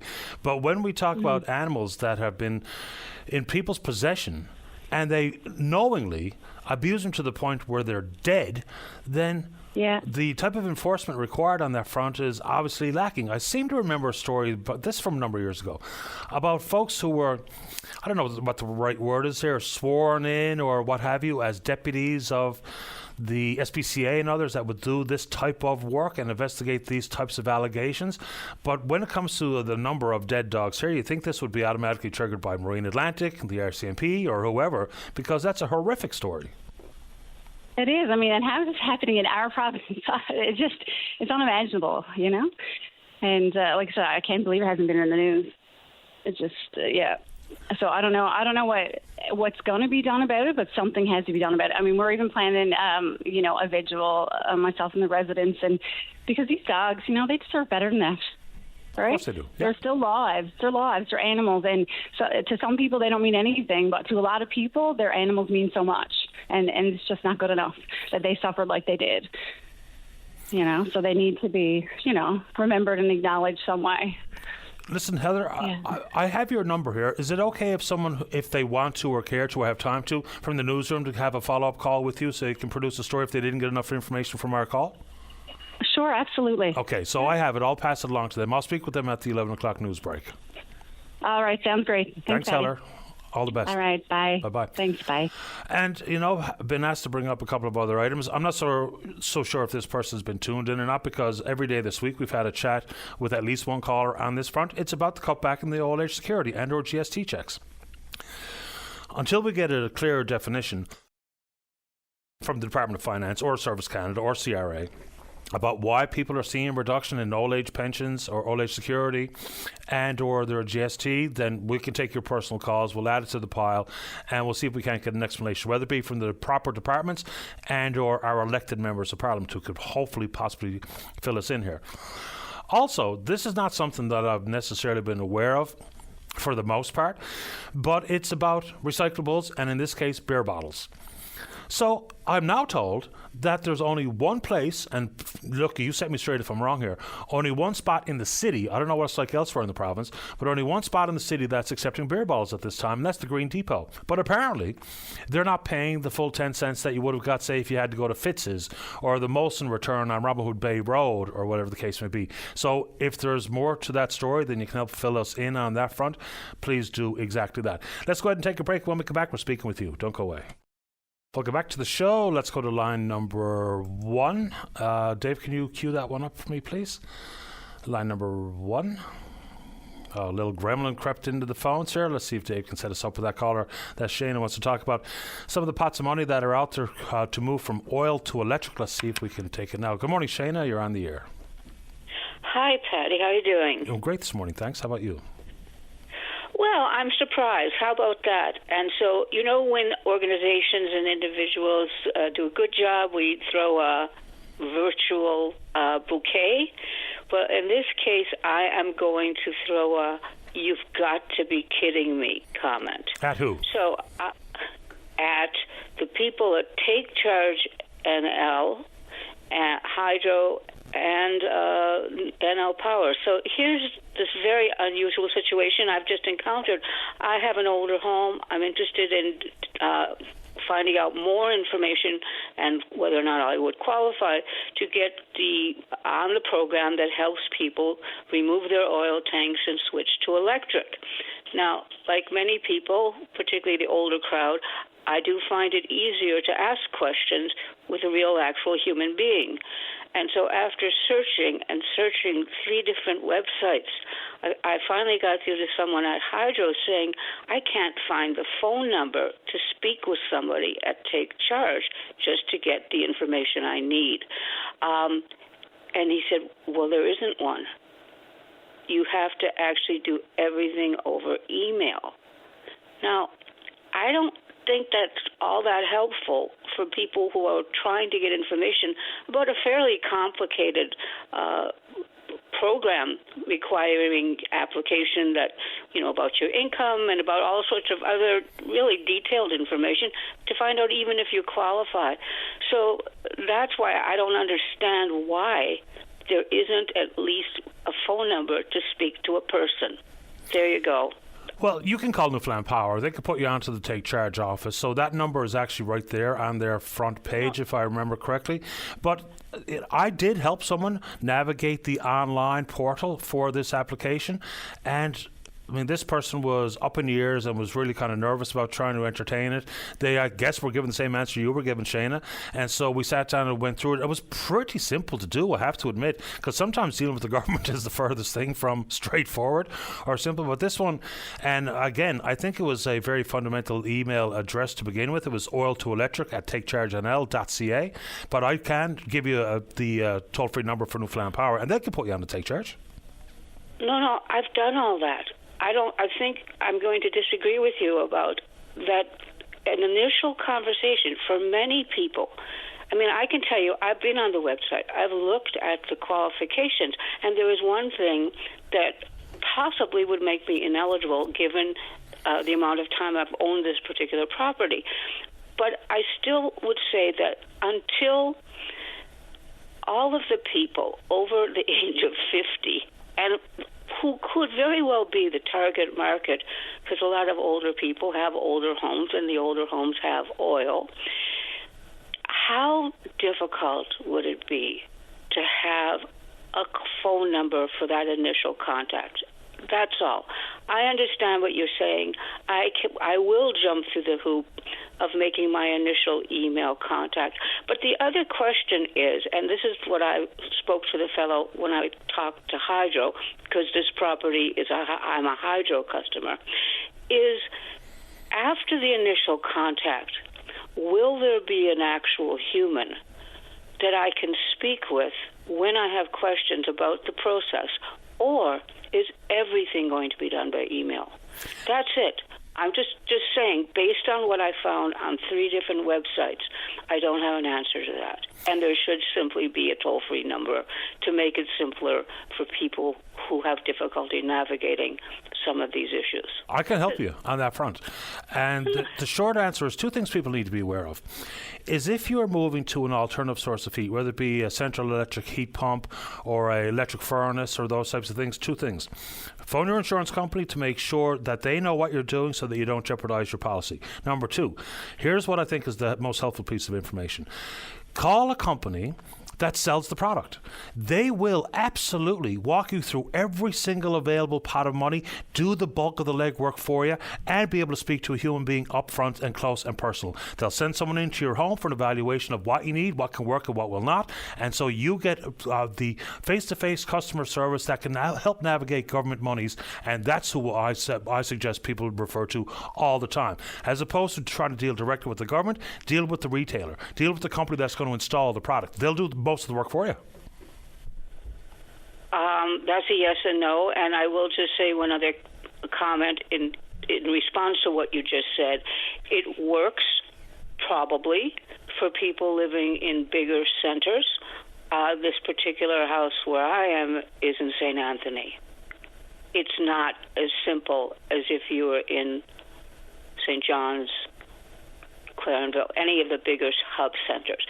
In any event, that's fine. Let's move away from this topic because, again, I'm going to stick with my original opinion that there should be a phone number. Oh, I don't disagree with that whatsoever. Yeah, and so it just makes it harder for people. I'd just like to make a comment about one other thing. This is a completely different topic. which has to do with the news about the assassination of Ismail Haniyeh in Iran today, the head of Hamas. I'm sure you've heard that news, correct? I have so, yeah.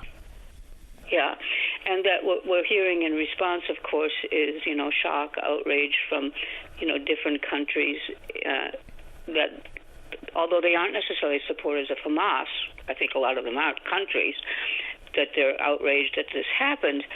And yet, I would say particularly using as an example for Egypt, because Egypt is one of the countries that has, is very upset about this fact, the same country that also, since the war between Hamas and Israel started, has kept their borders sealed from having Palestinian refugees go into Egypt. One of the reasons that they stated from the very beginning was because they were afraid of having Hamas people, terrorists, come into Egypt. So I just find it an interesting paradox. And I think behind closed doors, a lot of the countries that are outraged really aren't outraged. That's it. That's all I have to say. It's the classic faux rage, isn't it? And what's the saying about living and dying by the sword? What do the people think is going to happen to these types of figures? Well, that's right. It is. You start a war with this horrible terrorist attack. I mean, I'm not a fan of Netanyahu. I think he's making terrible mistakes. I think he needs to be removed from office. But I have no control over that. But I mean, there was no question that this leader that was assassinated in Iran, if he continued on this planet, would probably be hatching other attacks, and not just on Israel, but other parts of the world. That's how it works. So, yeah, no tears from me for him. Nor me. I'm happy enough to offer that to it. I appreciate the time this morning. Thank you, Shayna. And thank you for your help on the first topic. My pleasure. Take good care. Nice chatting. Bye-bye. Bye-bye. I would like to... Do you want me to take another call here, Jay, before the news? Okay. Let's go to line number 2. Say good morning to one of the program facilitators with the St. John's Women's Centre. That's Myra on 2. Myra, you're on the air. Hi. Hi there. I'm Myra.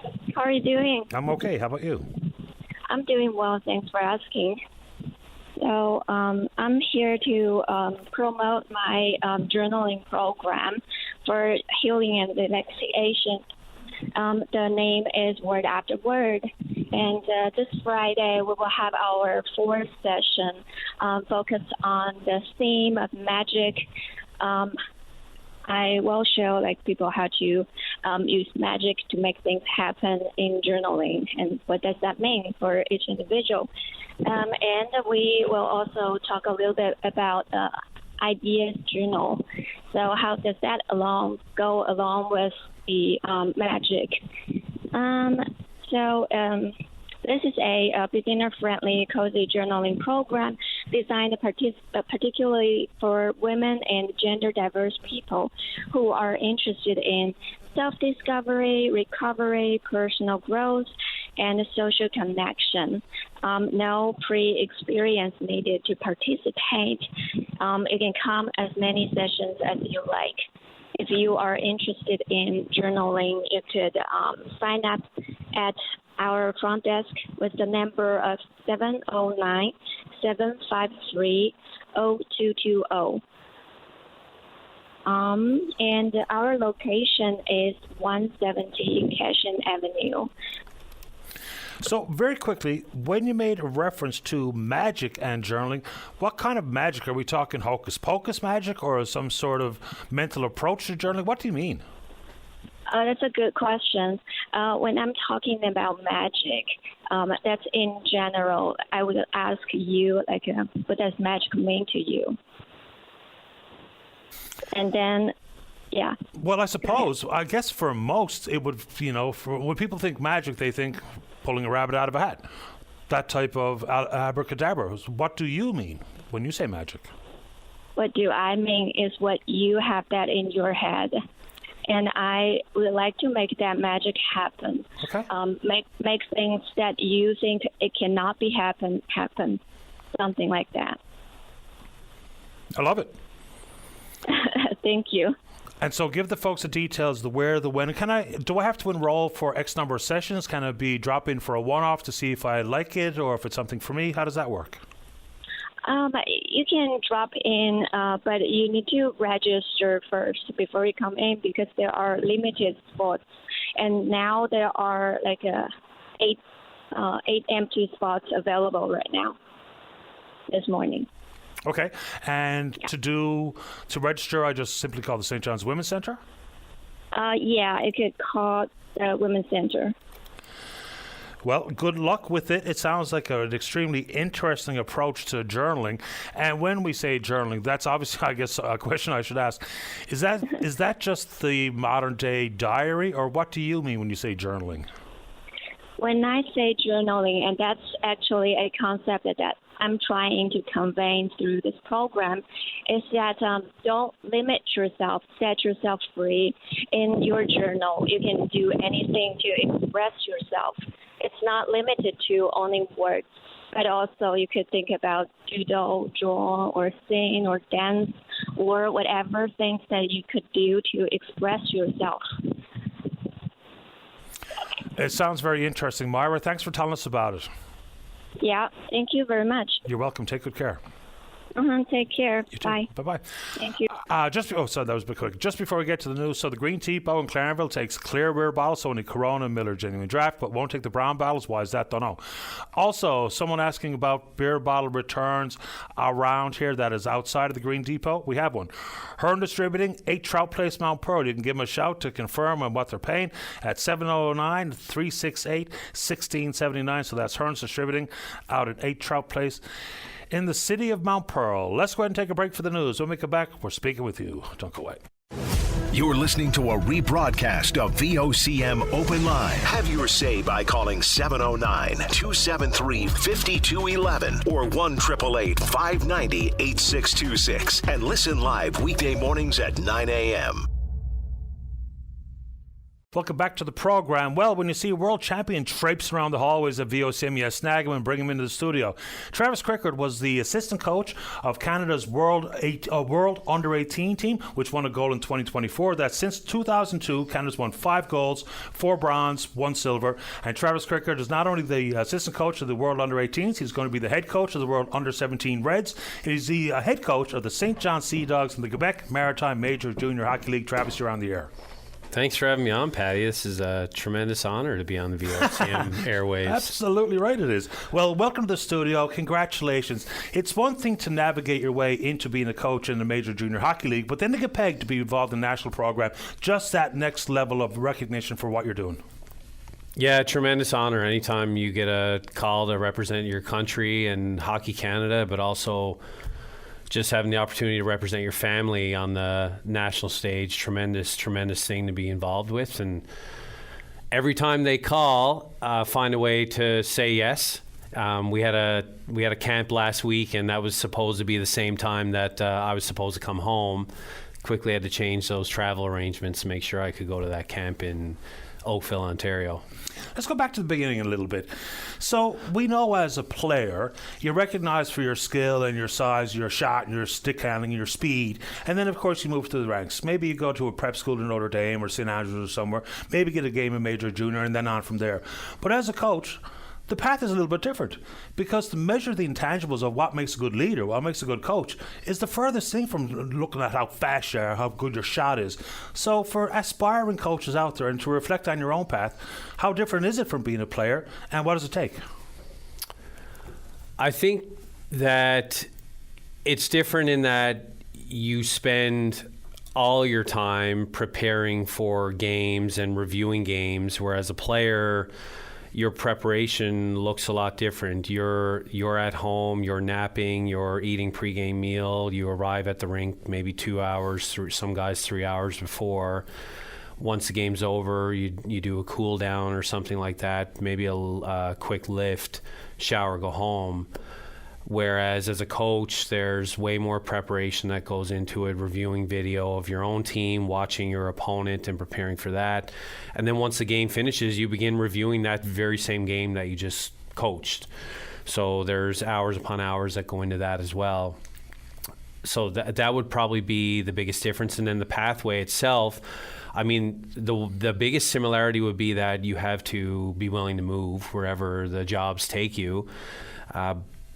But it's probably not that easy from a coaching perspective if you did not play pro. If you played pro, there's a lot more opportunities, and hey, maybe rightfully so. You played the game for a long time, you should know what it takes to coach, whereas if you didn't, like myself, you need to spend a lot more time kind of potentially grinding through some lower leagues and work your way up. Maybe for some former pros, they're better suited to being color commentary guys than they are head coaches, to be honest. Let's talk about coaching junior specific, and not just because I'm talking to a junior hockey league coach, but for the professionals, of course, they're getting paid to play. It comes with a certain responsibility. They're more mature in years, of course. But coaching juniors, I mean, developing minds, developing bodies, different languages being spoken. I mean, you're coaching guys from all over the world, including just the disparity between English and French in our own country here, playing in the Quebec League. So talk about the difficulty in trying to help a teenager turn into the best type of hockey player, but also managing what is that developing mind. And that age is pretty precarious, regardless if you're living at home, regardless if you're living away and trying to play hockey with all the aspirations of moving on to be a professional. That's a taller task than managing guys who are 25 years old making millions of dollars. Yeah, super vulnerable age group, especially if you're looking at someone who's moving to a new town. Living in a new house, going to a new school, playing with new teammates, playing in a new league, and being potentially the youngest players in the league. And then you have the language issue, like you mentioned. So at any given time in say, our league and my team specifically, you'd have English-speaking players, you'd have French-speaking players, and then you factor in your European guys. So you'd probably have 4 different languages. Our most recent Europeans were Latvian and Czechia. So there's 4 different languages that you have to factor in. And those guys, when they typically come over, they don't speak English very well. And then some of the French guys, they don't speak English very well either. So you have to accommodate for that in some capacity, and then you factor in the school part as well, having to manage either distance education or in-person education for players who don't speak English. You really need to have the players' heart and mind in your interest, and it cannot just be this player's here to play hockey and he's going to figure it out. There's a growing period, and for some it takes about a year. So you really need to try to accommodate them as best as you can. And the best way to accommodate them is being understanding of all those new things that are being thrown at them, and that it might be overwhelming at times. I mean, when you talk about vulnerabilities, it's as fundamental sometimes as peer pressure. Like, I'm 55, I can get dragged down the garden path through peer pressure with my pals. But when I'm 17, 18 years old, it happens much more easily, I would suggest. So the families that send their young hockey players to your organization or anywhere else in the CHL, you have a responsibility, not just as the head coach for their on-ice performance and their off-ice behavior, but the entire organization. So when we see things, and this is not aimed at the St. John Sea Dogs, but there's been an issue regarding hazing, which is an unfortunate and unfair practice that has been part of sport. When we got hazed, we carried the veterans bag to the bus. That was it. No big physical and or sexual issues. So how frank do you have to be with the young players to know that they share some of the responsibility, but ultimately the organization is responsible for their well-being? Yeah, I mean, any player that comes to us or any team, I would think you'd want to make sure that the player's family knows that they're going to be safe. And what that means is it's not just a one-time conversation that's had at the beginning of the season where you give guidelines or rules or team policies. It's a consistent thing that gets spoken about and discussed with the players on a consistent basis, because it has become something that you constantly have to be thinking about and almost worrying about and thinking about even what is the threshold in terms of what gets classified as hazing. I'll use I'll use something like it's called Kangaroo Court, for example, where the teams would get together and kind of fine each other for various indiscretions, whether you were late for a practice or you didn't wear your tie coming into a game or anything like that. I mean, it's gotten to a point where there might have been some hazing going on in that kind of what used to be quote unquote a fun team activity. Really need to try to eliminate as much things as possible like that, so that everyone does feel safe and comfortable in the environment. Yeah, filling up the bottles or picking up the pucks is different than some of the other forms of belittlement and humiliation that we've seen over the past. How do you fight back against, for instance, and this is human nature when you're involved in organized sports, so maybe from the organizational perspective, sometimes, and we've heard these stories, a bit of a blinder eye has been turned to when the best players take a sidestep or a misstep versus being, some of the lesser players that you can afford to do away with or can be replaced quite easily. Talk about that pressure, because I know those stories to be true. And we hear them, unfortunately, every now and then, whether it be the 2017 World Team, at the juniors or what have you. So how do you just play an even playing field, a level playing field, regardless if you're the captain or you're a 16-year-old walk-on? I think it depends on what does the organization value? Sure. And I know, for just speaking for us in St. John, we really value having players who are humble, players who are honored to represent the Sea Dogs, the city, and their families, and players who are hungry to get better. So if someone does something, no matter who you are on the team, that doesn't agree with those three values, yeah, you're going to miss time. And it doesn't matter. That's kind of an organizational value that not only myself but also our management lives by on a daily basis, and our players are very aware of it too. It's one thing to get a crack at the centres of excellence on the Atlantic front, when you're talking about minor hockey, but now in the world of amateur, you got a taste of the cube. You've had international success. Now you're going to take on a head coaching role. Is there a checklist in Travis Crickard's notebook about what's next? Like, is it getting a role on the bench at the Christmas tournament with the World Juniors? Or how do you set the benchmarks for whether or not you're making the forward momentum that you hope to achieve? For me, it's just get better every day. I think that if I'm not focused on, if I'm focused on what's next, I won't be where I am. And that's the biggest thing for me. I want to be great at being the head coach of the St. John Sea Dogs, and I want to be great as the head coach of Team Canada Under 17. And if I can do those things, then the rest will take care of itself. And that's kind of been my philosophy for the past few years. How old are you? 37. I know you had a little bit of an episode on the bench during one of the Q games in back in March. How you doing? I'm doing great. Just a lesson to listen to your body and take care of yourself. I was feeling pretty sick for about 5 days before that happened. Didn't eat or drink anything for basically those 5 days leading up to it, and that was my lesson. Listen to your body. If you're not feeling well, maybe take a little break. So we got an opportunity next week to spend some time with Alex Newhook and some of his Montreal Canadian buddies. Curtis Joseph's coming to town. Dawson Mercer's going to be involved in the Alex Newhook and Friends Golf Tournament and a fan fest the night before.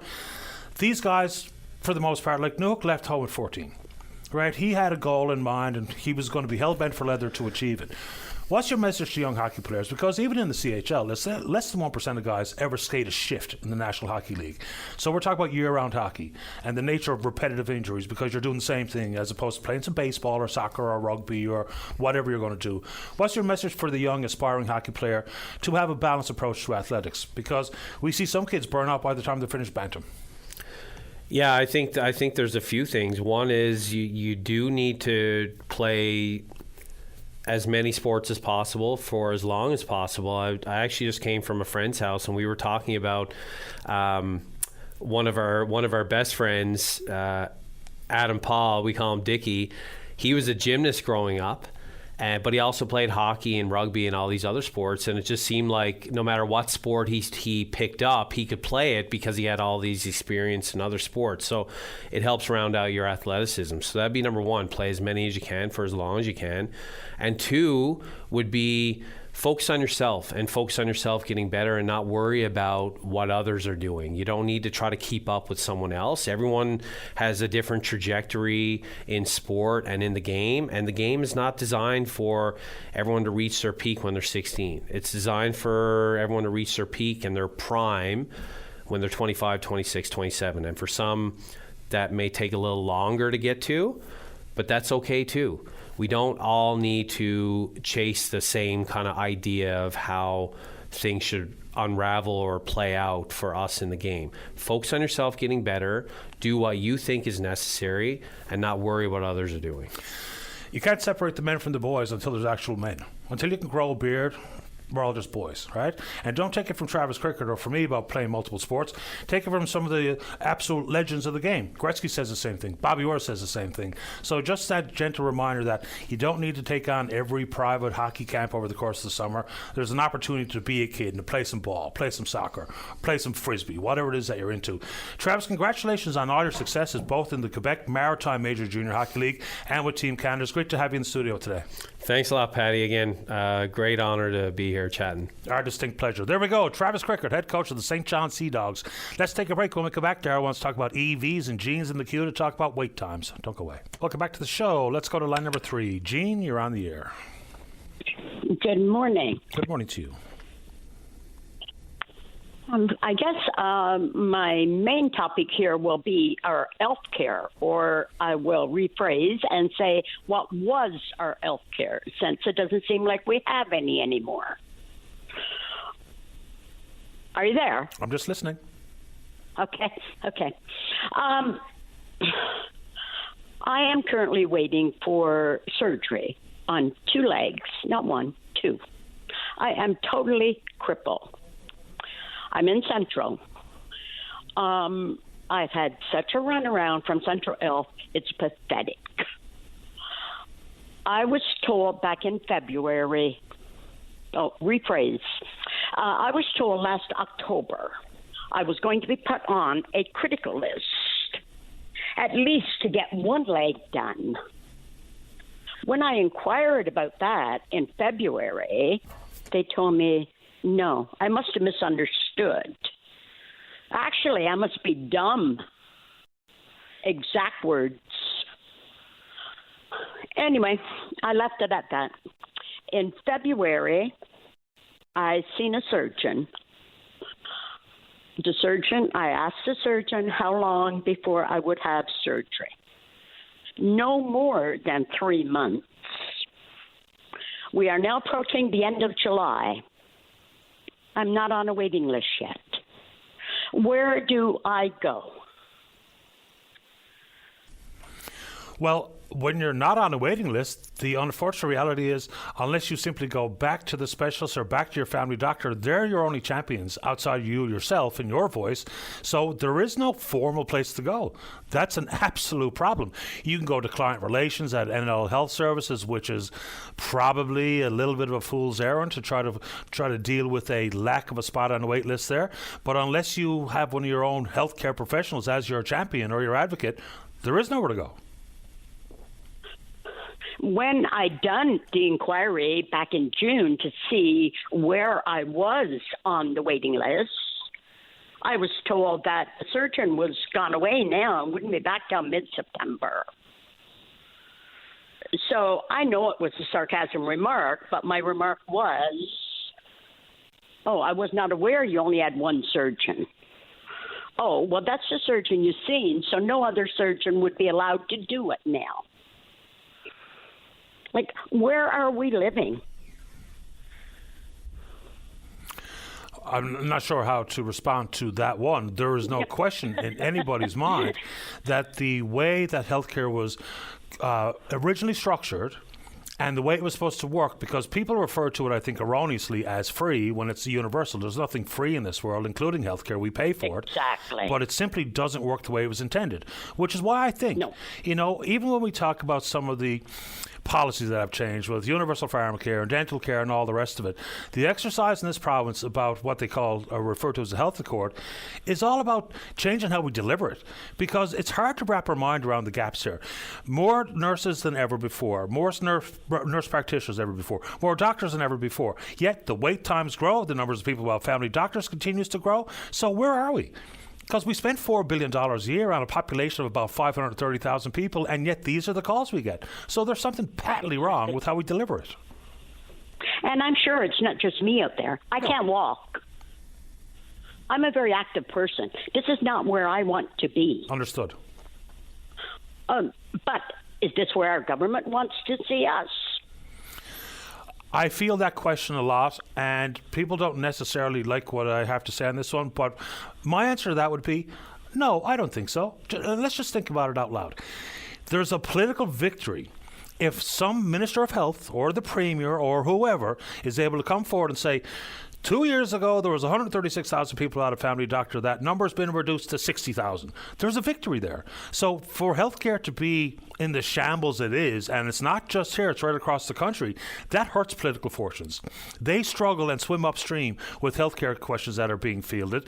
But if they were able to say, hey, we just put this many family doctors up in Happy Valley Goose Bay, which they just did, they don't get a victory. Why? Because the healthcare system is so badly performing in many other parts of the province, I would say. And orthopedic is totally gone. I mean, I listen to it on Openline. I listen to it on other news. And it's totally gone. Like, no one's getting any help. So if we are so far behind, why can't some of us go out of the province to get done? Actually, I just talked to a couple here that was visiting here from Manitoba. They are completely caught up in Manitoba because they sent all the backlog to the U.S. to get done. We don't need to go to the U.S. We have a big country. So why can't some of us go out of the province and get done? It's happened before for other procedures. Why can't it happen for this? Are you talking about out of province with the government paying the bill? Yes. Okay. Just wanted to make sure where we were coming from there. Because you're right, it has happened on certain fronts. We've sent patients out for cancer treatments. We've sent patients out for coronary surgery up in Ottawa. So it's a fair question. I don't have an answer to it because I, of course, have zero authority. Is if we have other backlogs that can be addressed elsewhere, maybe even inside the Atlantic provinces, is why don't we deal with the backlog? Because ultimately, we're going to pay your healthcare bill. And if that's performed at St. Clair's or the Health Sciences or out at the Western Memorial, maybe some additional monies will be spent, but then you're off the wait list. Then the wait list is one person short. That moves someone else up. So that maybe, just maybe, we can chip away at it. It comes with additional cost, but there's also additional cost for people that wait. Like, for instance, if I need a knee replaced and I have to wait an extraordinary amount of time, the next thing I know, my hip is gone. Why? Because I've been limping around on my bad knee. So now I've got two ailments, which ends up costing more. So there's probably a better way to manage the money inside of healthcare to try to deal with the backlog in whatever actual appropriate, manageable fashion we can. Jean, before they flag me off to the 11:30 news, would you like to say anything else? No, that's it. I just wanted to get my point across, and hopefully we will get some answers soon. And FYI, we are 20% higher backlog than any other province in Canada. I do my homework. Fair enough, and I appreciate you making your time and your point here this morning. Thank you very much. Thanks, Jean. Bye-bye. Bye. All right, let's take a break for the news. When we come back, EVs. Don't go away. The Tim Powers Show. Join the conversation weekday afternoons at 4 p.m. on your VOCM. Welcome back to the show. Let's get a little bit of baseball in. What do you say? Let's go to line number 3. Say good morning to the head coach of Newfoundland and Labrador's under-22 representation. That's the Nationals. That's Greg Williams. Greg, you're on the air. Good morning, Paddy. How are you doing this morning? Doing well. How about you? Oh, pretty good. Am I coming through clear? Because I'm on speakerphone here. If that's not a good sound for you, I can switch off. Yeah, if you can switch off, that'll be better for the listener. Absolutely. Okay. Is that a little bit better, I hope? That's a lot better, Greg. Welcome to the show and good luck in the tournament. The first thing that young ball players find out, and now many of the under-22s would have played on the national stage before, because it's one thing to get up against the PEIs of the world, quite another when you find the BCs and the Ontarios and the Quebecs. How prepared are the club? I think we're in a pretty good place. Defensively, I think we can hold our own with anyone we're going to play, for sure. We've got a really strong defensive core, a lot of players with previous experience, either at Canada Games or at other national tournaments. A lot of the players that are with us now the weekend, I'm coaching on a regular basis. It's actually the local Metro Property Management Knights of the St. John's Amateur Baseball League that is up representing the province here this weekend. We didn't go with a provincial team, so we went with a local team to represent the province. And, we've got a few pickups from a couple of other teams. So, I'm hoping that we're going to have a good showing. We've got some quality arms that are going to give us some good outings. And like anything at this type of event in a short tournament, as long as the pitching is throwing strikes and the defense is solid, I think we'll have a chance to win any game we're playing. So that's kind of our key here now moving forward is, get some pitchers throwing strikes and then hopefully be able to hold our own defensively, put some balls in play and get some runs on the board.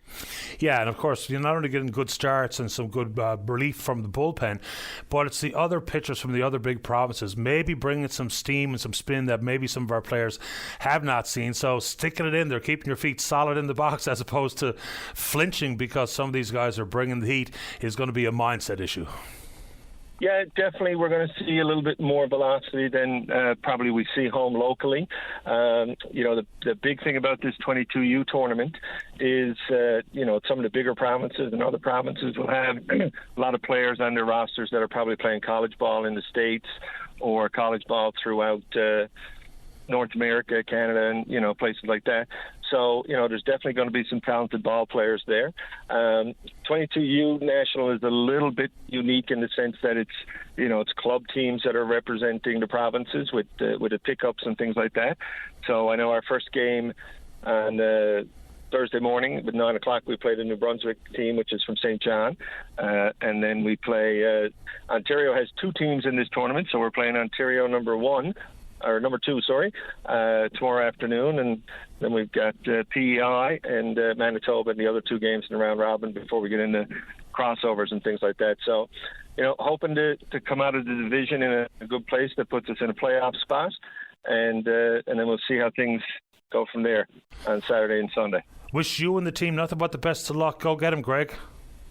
Thanks, Patty. Appreciate it. And just wanted to throw out, too, that we're going to have some great baseball in our own province coming up in the middle of August, from August 15th to the 18th. St. John's Amateur Baseball and Baseball Newfoundland and cities of St. John's and Mount Pearl are going to be hosting the 18 and under 18U National Championships. So we've got 10 teams in that, 2 Newfoundland teams plus 9 other provinces are going to be represented in that tournament. And, I'll probably give you a shout back when we get closer to that event because that's going to be a great opportunity for us to show off the province and some of the upgrades that we've had to local fields and, put the province on a little bit more of a national perspective for getting ready for Canada Games next year. So great talking to you again, Pat. Thank you. Yeah, happy to have you on. And with my frustration with the Blue Jays, I'm happy to talk amateur ball. Oh, yeah, definitely. Listen, the Blue Jays is not something that a lot of people want to be talking about these days, but, there's lots of good stuff happening in amateur and minor, so around the ballpark in your local city and check it out. Thanks a lot, Greg. Good luck. All right. Thanks, Pat. Bye. There you go. Greg Williams, head coach of our Under 22 team. Will I take another one here before the break or get a break in? All right, let's go. Line number 1. Darryl, you're on the air. Well, hi, Patty. How you doing today? Doing okay. How about you? Oh, I'm doing good. Thank you very much, and thanks for having me on your show. A good show as usual. Patty, I was going to mention first, not your last caller, one before, talking about the health care. She had some issues there. Maybe you get the Minister of Health on your show to talk about what that lady talked to you about there earlier. I think that would be a good point of view to take the approach in that way. But, Patty, what I want to talk about, here in the Gander area here Sunday, we had a power outage for about 15 minutes to a half an hour. And as you know, in this area now, we're in a heat wave, so everybody got the air conditioners, fans, and everything going on bus. So now the government is promoting electric vehicles. So if you add that to the grid can't handle alone what's happening now with air conditionings and winter time and so forth. So you put electric vehicles onto the grid on top of all this, how the grid won't be able to handle this electric vehicle thing. And what I don't understand, why didn't we stay the approach of combination of electric vehicle and gas?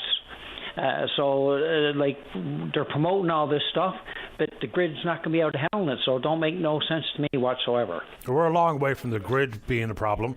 I mean, if the federal government has their druthers and they grandfather in ICEs in 2035, then unless there is a distinct commitment, because if this is a federal government initiative, then the federal government has to take the reins. I know the responsibility is a provincial jurisdiction, but if it's being influenced by federal policy, whether it be with enough electrical engineers, expansion of the grid, protection of the grid, more sources of energy on the grid, then they're just setting us up for disaster. In this province, we're a long way from having a electric vehicle worry associated with the grid, but on the national front, we're absolutely approaching it.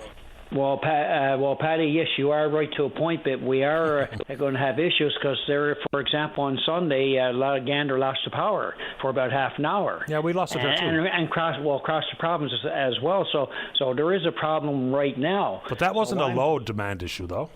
Well, what was it then? Well, the maintenance had an unbalance that was at Soldiers Pond as well as at the Labrador Island Link. It wasn't a demand issue; is that they tripped something doing maintenance. So okay, so what caused the trip? Maintenance. They absolutely they put an unbalance. I'll just tell you now. They put an unbalance in the grid. If you look at the load demand that was in place when the power went out, it was nowhere near the maximum of the generation capacity. Yeah, so, okay, my point taken is maintenance because they've been having issues with Muskrat Falls since they started it. So if that's just an indicator there, as you know, there have been ongoing issues and costing us billions and billions of dollars. So my whole point is, like, the maintenance was caused for some reason. There's obviously flaws into the system, into the grid.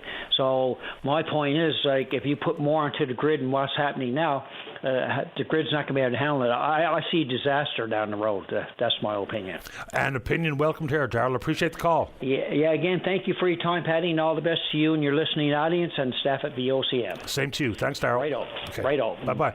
All right, there we go. We're going to take our final break of the morning. When we come back, one of the volunteers at New Life Rescue Newfoundland, they have some bad news. Forced to close the doors. Why? Funding. Ashley, you're next. Don't go away.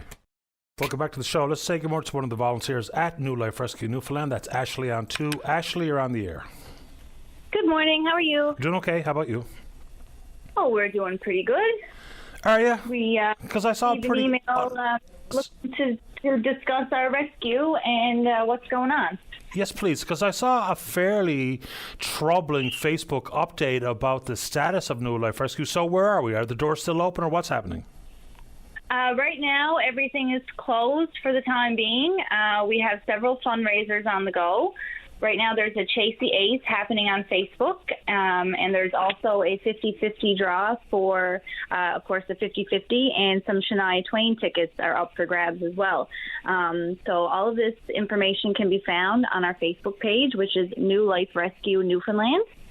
The rescue operates solely on donations and volunteer hours and volunteer work. Kitten season, as you will, was here, and there's been so many kittens coming in and being dropped off, and mama cats. A lot of them are requiring vet visits, which is very costly to the rescue. So it gets to a point where we have to start turning people away and not being able to help injured animals that come in or we get calls about because there's just no funds to be able to provide care for those animals. Where are you located? We are in the Carbonear area, but we service all of the Conception Bay North area. So I deal with and speak with people running not-for-profits and charities all the time. And of course, the ongoing need for fundraising is very real. It's becoming a little bit more difficult than maybe it has in years past. Is there or was there any core funding available from New Life, or did you start from scratch every fiscal year? Everything has been starting from scratch as far as I'm aware of. I don't deal with all of the money in and out, we'll say. But from my knowledge, everything is solely donations and fundraising efforts. So it can be really tiresome. And it also, it affects people when we have to turn animals away. And there's times, like I said, when people are just showing up and dropping them off, and we have no choice but to help. So I guess we're just putting out a plea for any type of donations or support that anybody can offer. Like, I have some idea what capacity is at Heavenly Creatures and the SPCA here in town and the SPCA up in Happy Valley Goose Bay, those types of things. At the peak, how many animals were you able to bring through the door, get the required vet services, and hopefully find new homes for these animals? About how many would you take at peak? Hundreds. I mean, earlier this spring, I know there was over 60 kittens in our care throughout fosters. Some of them were available for adoption. Some of them were still too young to be able to go up for adoption. So, at any given time, there could be 20 or more rotating through fosters and waiting for adoption events and whatnot. Well, hopefully, folks... Oh, sorry. Go ahead, Ashley. That's okay. It's not only kittens, too. There's been several people and pet owners themselves who can't care for their animals, and then they're being brought to the rescue, which also we're not turning those people away either. So trying to help everyone and do the best that we can, but it's to the point where, volunteers are owing money on their personal credit cards to keep the rescue going. And we have a thrift store opened up as well in Carbonear in the Powell's building.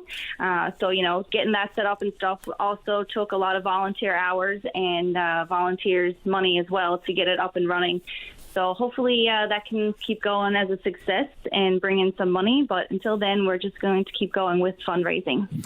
Fingers crossed that the fundraising initiatives are a success, and hopefully you can find a way to get the doors reopen at New Life Rescue. Appreciate the volunteer work you do and your time this morning, Ashley. Good luck.